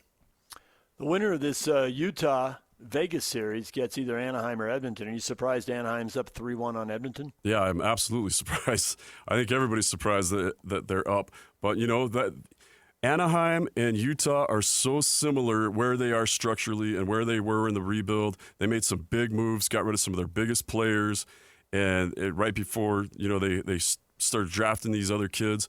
And you're starting to see it pay off. They've got great goaltending. They also have a Czech goaltender, just like Utah does. And, they're proving that people thought they'd be good next year or the year later. They were terrible last year. I think they're the third worst team in the league. And they're proving right now that they are dangerous. And, Edmonton, back-to-back Stanley Cup finals, and now it looks like they might not even get past the first round. That's what I was going to ask you. You think that this thing is over? I think Anaheim is taking the steam out of Edmonton. They've already chased Ingram. He started the first couple games. They did make the change. Yeah, and then they went with Tristan Jarry. So it's not looking that great. Not Tristan Jarry, but anyway, it doesn't look that great for them. It's when you start messing with your goaltenders, and Tristan Jarry was supposed to be the savior. He came in and he didn't work out. Then they had Ingram, and it's the house of cards is starting. A little desperation. Yeah, it's starting to fall apart. We love goal scorers, and we love goals, and we talk offense, and we sat here and talked about it. But the fact Edmonton's given up 20 goals in 4 games, and I know the goal, a lot of it's on the goaltender, but the guys in front of him have to defend. How many shots is he facing? How high quality are they? But that 20 goals, I mean, you've got to be one of the best defensive teams, don't you? I mean, if you're not, it's going to show. And if you're a disaster, it's going to show right away. Yeah, and a lot of the goals that I've seen them give up are not on the goaltender. You're talking odd man rushes or an open back door, stuff that should not be happening if you're one of the best teams in the National Hockey League. And it's making it look like they were, they're the 1-8 game and Edmonton's the 8 because they're giving up goals that you shouldn't be giving up if you're a disciplined hockey team. And you can't blame it on goaltending every year. They got rid of the goaltender that got him there in Skinner. They kind of hung the last 2 years on him. They bring in other goaltenders that have been doing well, and now they're not doing well. It's the same thing that's happened in Toronto. They keep bringing in goaltenders, but if you're not defensively sound, any goaltender is going to give up goals. And 20 goals is a ton, but it's not all on the goaltenders. It's the team not trusting each other, covering for each other when they shouldn't be. Like, you don't trust that guy over there, so you're going to go help him with his job, and in the meantime, your back door gets left open. So it's that house of cards that we talk about in hockey all the time. When one starts to falter, they all go. Do you think that this, as a franchise, on schedule, ahead of schedule? Utah? Yeah. I think they're right on schedule. This is exactly what they said they were going to do. They wanted to make playoffs this year. That was the goal this year. They did exactly what they said. They told us last year was going to be painful to watch, that sometimes they were going to look awesome and sometimes they were going to look terrible. I think maybe now they start to overperform, depending on if they get past this series. You're starting to see a lot more guys participate, and the depth is coming through more than I think anybody anticipated. I think everybody was thinking Keller would have to score if this team had a chance. He's been kept off the scoreboard, at least with goals. He's got some points, but he doesn't have any goals. So he's out there distributing, and the team's finding ways to win when not everything else is working. So when that happens, you start believing that if we can do it when not everything's working, what happens when everything works? That's where some of the veterans are coming in. Yeah, absolutely, 100%. And you're seeing those guys, the Schmidt that they picked up and Ian Cole that's been here for a long time, they've elevated their game, especially defensively, and they are paying the price. You saw Cole break his nose and bleed and doesn't miss a shift. They get him a fresh jersey and get him back out there. So yeah, the guys are paying the price. They're doing exactly what they needed to do, and some of the guys are overperforming, and that's what we anticipate. I was mentioning earlier that somebody's going to step up that you didn't really focus on all year, and you're going to have that is going to be your playoff hero. Right now, it's Yamamoto. He's setting up a lot of goals. He's leading some great breakouts. Uyghur's doing the same thing, and then you got to look at Carcone and Kerfoot. They're not on the score sheet, but they're doing so many little things right that that's the reason Utah's winning these games. Staying big picture, but comparing to what's happening now, winning in the playoffs, they're up 2-1. Let's assume they win this series, and winning the next series isn't out of the realm. That would create a whole set of expectations, but it's a little misleading because this is the softest draw in the playoffs. There's 8 teams that earned 100 points this year. You're not playing any of them. As a matter of fact, Vegas is tied for the 12th best record with Washington, but Washington was the East. They didn't even get in the playoffs with 95 points. Anaheim's 92 points. Edmonton's 93. Utah's 92. This is the softest quarter of the playoff bracket. Are we really getting a real feel for where they stack up with the elite teams in the league? Yeah, maybe not. Utah had more wins during the regular season, more regulation wins than Vegas. So it is a weird bracket to be in. But, Vegas has got players that were Stanley Cup champions on that team. And so you're playing a team that has that veteran ability to play in the playoffs. So you're playing a team that maybe wasn't that great in the regular season, but was built for the postseason. So I think you are seeing what Utah stacks up against a really good playoff team and wasn't maybe the best regular season team, but you're also going to run into that with some of the teams out of the East. They're big, they're violent, and that's what you're going to be seeing Utah play here coming up. If they get past this round, which obviously they're not there yet, but I think they're showing that they can take on those teams. It'll be interesting to see what happens in the next round. Sweet. I love to hear the next round. Just that phrase. Yeah. The longer it goes, the better it is. And we're in the storyline business. So perfect. Yeah. And I want to keep going to games. I don't blame you. We're all relatively new to this, Jay. You've been hip deep in it much longer. What should we know that we don't, that you do? Share with us. You should have been hockey fans for a long time now. Hockey's always been great. Those are some of the things. Like, hockey's always been intense. It's always been fun to watch. These guys are just whistle to whistle nastiness, and the minute they get off the ice, they're some of the best people you can meet. They're great in the community. I mean, the whole NHL is amazing, and it just keeps getting better. That's the other thing you might not know. The playoffs are going to just keep getting better. You're going to buy into teams. Even if your team gets eliminated, you're going to find somebody else to cheer for. The thing that I learned years ago that when I covered hockey, NHL down in the Los Angeles area, speaking of the Kings, obviously, is that they were easy to deal with, and the Canadian and American players were also great golfers. Oh, yeah. Yeah, it does. It definitely translates. And every hockey player I know, except for me, is a good golfer. Who's the best golfer on the team? You got any idea? Yeah, how many scratch golfers Keller are on the team? Clayton Keller. Keller's got had his golf course in his backyard. In Scottsdale he did. I saw that. Yeah, he's basically he could go pro. Yeah. Yep. Awesome. Well, Jay, as always, we appreciate the time. Thanks for joining us, and people can check out the Puck Report wherever they get their podcasts. Yep. Thanks, guys. All right, Jay Stevens, Talking Mammoth, Game 4 tonight. Okay. DJ and PK, everything you missed in this show. Next, stay with us. This year, experience the NHL playoffs your way. Want to watch a single, do or die Game 7, a full week of heavy-hitting back-and-forth series? Then check out Sling's 1, 3, and 7-day passes. Watch the Chase for the Cup on ESPN and TNT, starting as low as $4.99. No long-term contracts or overpaying. Just live hockey at home or when you want it. Sling lets you do that. Visit sling.com to learn more. For all of you, less motivated listeners, it's time for your 9 o'clock. Where the heck have you been headlines? Where you at? With DJ and PK on 97.5, the KSL Sports Zone. Slacker Ready Headlines. Brought to you by Trajan Wealth. Call Trajan Wealth today. Your local, trusted financial fiduciary. 1-855-TRAJAN-1. 1-855-TRAJAN-1. Or visit their website at TrajanWealth.com. PK, the story of the day, the Utah Mammoth. Playoff hockey tonight. Could the anticipation be any higher? Yeah, I suppose it could be. The more they win, the deeper they get, the more people get worked up. But it feels like a pretty high level of anticipation. Well, yeah, sure. I think it would be any playoff in this situation. I mean, this town is no different than any other town from that perspective. Playoffs matter, and when you got the lead, they matter even more because you have the opportunity to win, and it's fun. People are looking for entertainment. And so, if you can afford to go to the game, good on you, but, you don't have to afford to go to the game. You can just watch it and enjoy it or come down to the plaza and all that stuff, right, and be a part of that if you wanted.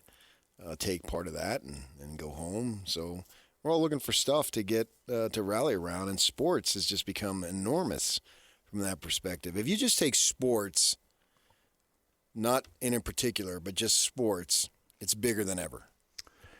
I don't think there's any doubt about that. Ticket prices are higher than ever. Attendance is higher than ever. I see more people wearing merchandise around more than ever. TV ratings are higher than ever. Streaming numbers are high. Whatever number you use to measure it, whatever, and just the intensity of being around people, just all sorts of fired up. Football's a year-round sport, even though it isn't. It is. Doesn't make any sense, but somehow it does.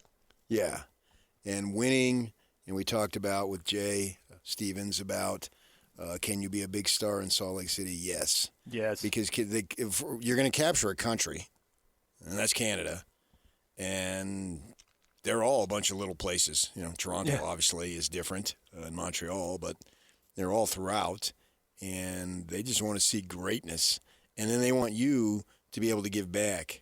And I think because hockey is a little off the radar, that those players are used to being promoted. It's like Jerry Sloan used to talk about with the NBA when he was coming up. I mean, those days are long gone there, right? I mean, they're guarded. They're literally guarded by punch codes on security numbers to get into places. And, you couldn't when the Jazz were over across the basketball center. They they were all kind of under the same roof. But my gosh, if you were over there on the Jazz side and ventured over, you're lucky a SWAT team didn't get you, you know. You couldn't go through those doors to get close by. Nope. That would be unheard of. I don't think it's that way with hockey, at least in my experience.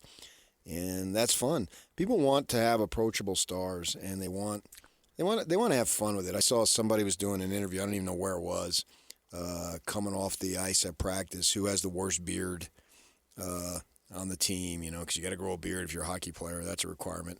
And, you know, they were all saying, Cool's beard sucks. Maybe he's just too young. He needs some maturity there. He didn't turn 22 until next week, I think, or May 4th it is, whenever that's next week. I think that's next week, right? And so, I mean, that's just insanely young to be doing what he's doing.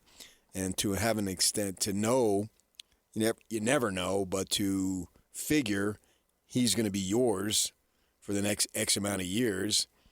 And then I think, you know, part of the deal is going to attract him is that you really have to worry about somebody wanting to leave just because. Doesn't seem like it. We'll see when we get there, but that's, I mean, some of these young guys are already signing contract extensions. So they're already, right. And I suppose you can throw a fit and leverage your way out in a couple of years. So that's possible. But it just seems different. You know, and we were just talking with Jay Stevens about this. Wherever you get your podcast, you can listen to that conversation. He was saying, well, Edmonton and Pittsburgh are hockey markets. They are. You know, I'm like, well, yeah, but why? I was just thinking about this in a break. It's like, aren't they hockey markets because the stars who played there made them hockey markets? Yeah, it's a cold weather place. It leads itself to that. Pretty cold here today. Yeah, but it's not Edmonton cold. I get it. Right. It's not. I'm not. It's not Pittsburgh cold. Not comparing it to that. It's not.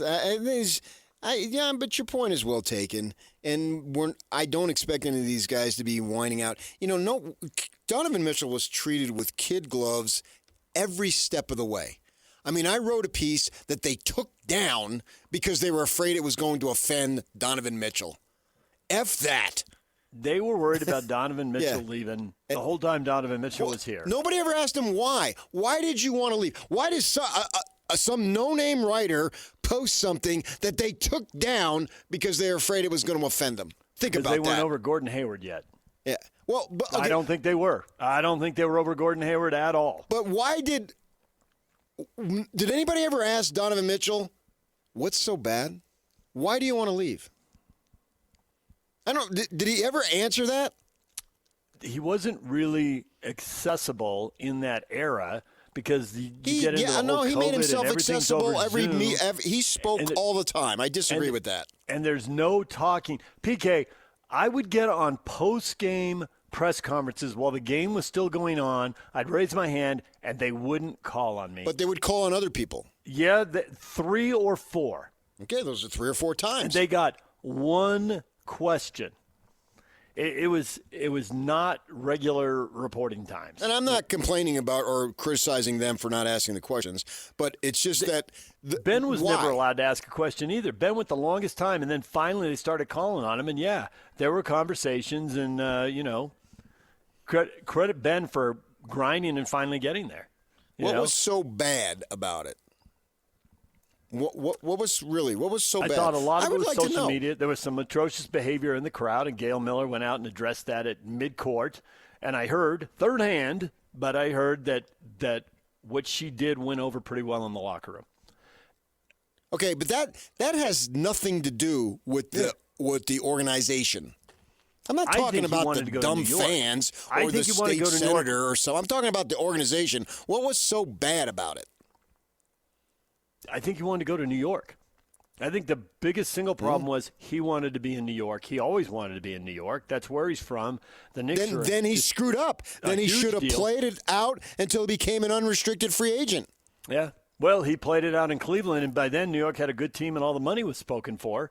So he never got that deal. No, I don't think he didn't play it. Was he ever a free agent in Cleveland? He took the money. Might have signed an extension with time left on his deal. He took the freaking money. So don't tell me you want to go to New York. But he took the money.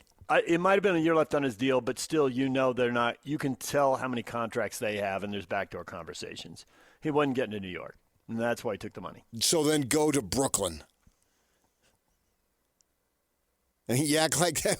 If he wanted to be New York, they got this other team a few miles away that he could have been, and he didn't do that. It's not the Knicks, so I can't speak to that, whether it was New York City or the Knicks that was the big draw. Because you're right, being in Brooklyn, you're in Gotham. You're in the Big Apple. Or he could have been 2 hours away in Philly, and he could have gone up there on days off if that was the big panacea. I mean, he wanted to be. I don't. Come on. What was so bad about here? I would have loved, and I'm not criticizing him because he had every right to do what he did. I want to know what was so bad about it, and I don't think you're going to get that with the hockey guys. They're not going to mess with good or happy. There's something to be said for that. There is something to be said for that. And it doesn't appear that they are messing with good and happy.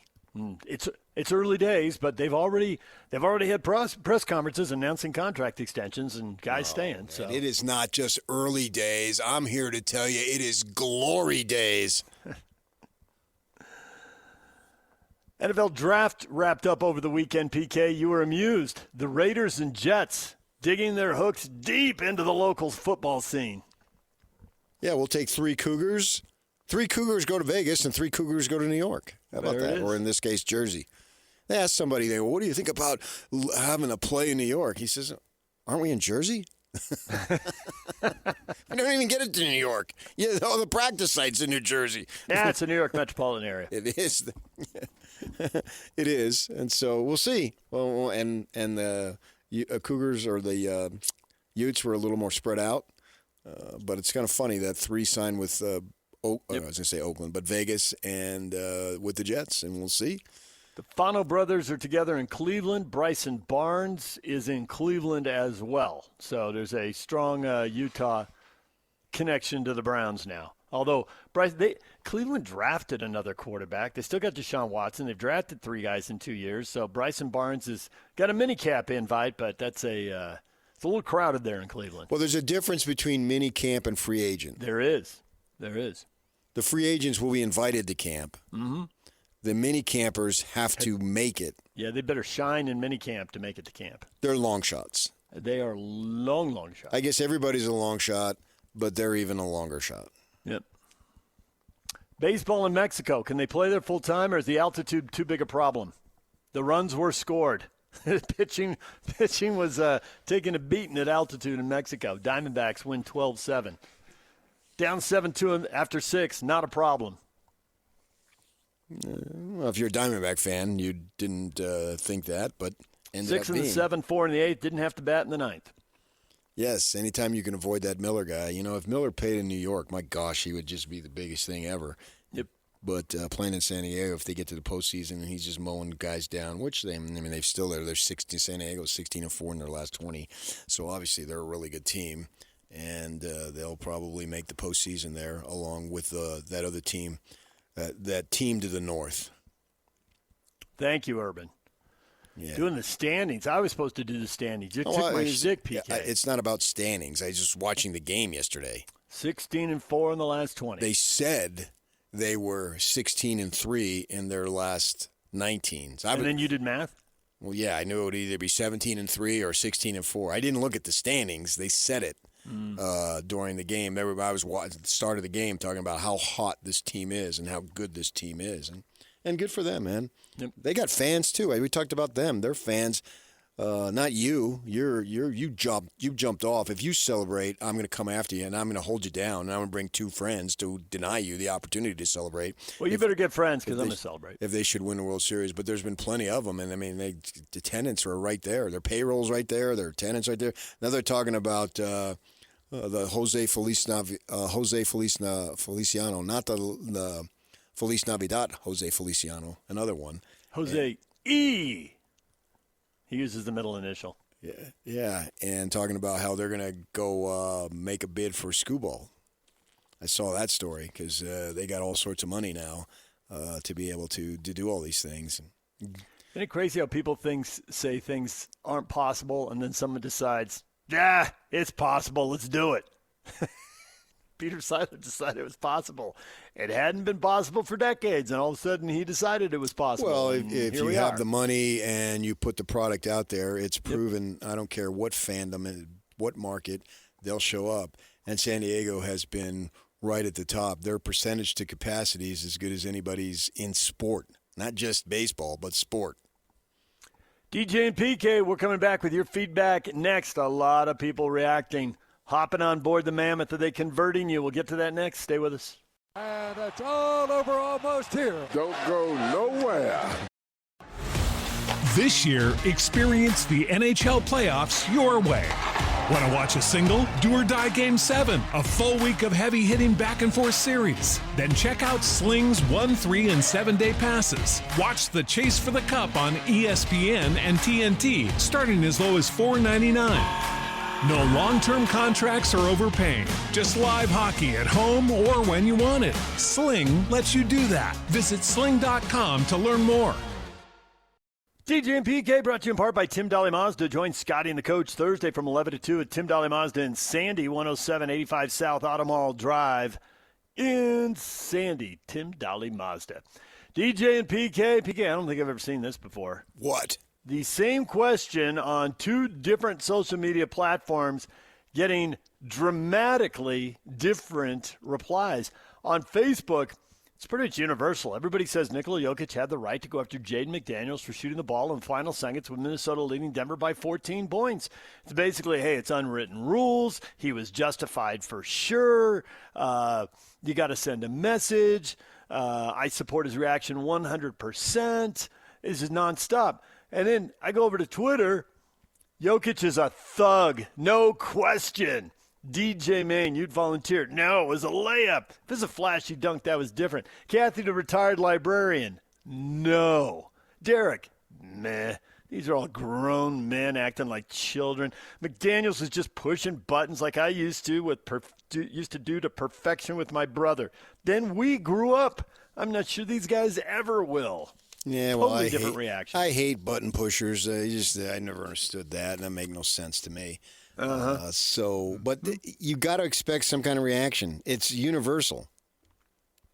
If you're up 10-3 in the ninth inning and you steal, it's just going to rub wrong. Now, should we look at it and say, what do you care, man? Hey, who cares? I get that. But to those guys in the middle of it, nobody ever wants to be shown up. And clearly the Denver team had conceded. Everyone had conceded to the point where Mike Conley apologizes for throwing the pass. And he just kind of threw it out there. It wasn't like he was trying to, we got a guy wide open. I'm going to chuck it down there. He just threw it, not really thinking. And McDaniels, you got to expect some type of reaction. Maybe not that level. But these unwritten rules, they're there in every sport. And whether we want to acknowledge, you can acknowledge, should we have an unwritten rule? That's okay. But you can't acknowledge that they're there, and if you violate it, there's going to be pushback.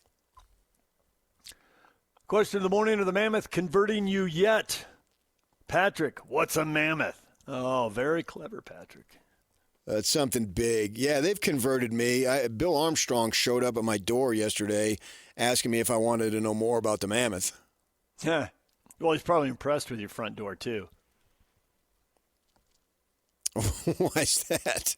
Well, it's the entrance to your house, PK. You were just telling us this morning. It's the first thing you see. It's the last thing you see. I figured it was just, you went down to Peach Windows and Doors and helped yourself out. If my wife wants to, we will do that. That is the right answer. Jules says this. Remember, the Jazz have never won anything. The football Utes fell short a dozen times. The Gymnasts swung and missed for 40 straight years. We've been there too many times. What? Jewel can't get into sports. Nobody's won it all. I'm out. Yeah, but I go back to the attempt to try to win it all every year.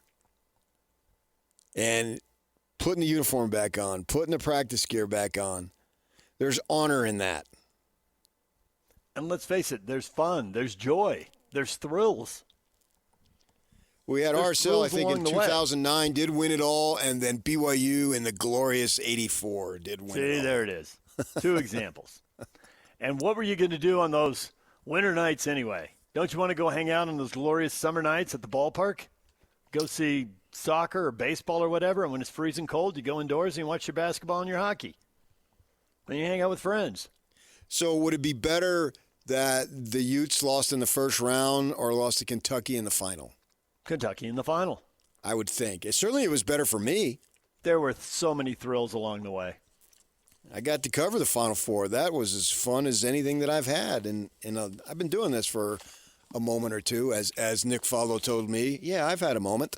But even before the Final Four, didn't you sit there during the regional final in total amazement as Andre Miller just took Arizona apart? Oh, every step of the way. I mean, most of the time, I was amazed. It's the journey, PK. I think there's honor in trying to compete for it and going out there and doing all that you can that requires. And it's literally, that's a 12-month job. Yeah. And, I don't know what LeBron is using, but to me, hopefully he's clean and all that stuff. But the fact that he has trained, now they say he spends over $1 million on his body a year. Now he has that money to do it. But the fact that he commits to what is necessary to put his body in position to do what he does, I have enormous respect for that. And if you're not LeBron and you're not at the height of your profession for decades, and if you just have one moment, if I say this name, you're going to know exactly where you were and exactly what you were doing when it happened. Sunday out of Gaines. I was actually sleeping. See, I knew you'd know. It was hilarious when you came in the next morning. It was one of those late games for national TV. Yes. So it didn't start till 8:30. Yes. And then it goes on forever. Who among us has not fallen asleep in front of the TV? Oh, I had the TV on, but I literally was sleeping and woke up, and it was over, and I had to turn on NBA TV, I don't know, 20 minutes later. I knew I should. I kept getting more horizontal as the time progressed, and I was flat out horizontal when he hit that shot. So I saw it in time for coming to the next show, but in truth, I did not see it live. All right, we're all done. Scotty G and the coach are next. We'll see you. Well, that's it. Show's over. What? We just started. Yeah, well, the show's over. That's the end. That's not the end. Why, yes, it is. Right. That's the end. And that's the end. That's the end. This year, experience the NHL playoffs your way. Want to watch a single, do or die Game 7, a full week of heavy-hitting back-and-forth series? Then check out Sling's 1, 3, and 7-day passes. Watch the Chase for the Cup on ESPN and TNT, starting as low as $4.99. No long-term contracts or overpaying. Just live hockey at home or when you want it. Sling lets you do that. Visit sling.com to learn more.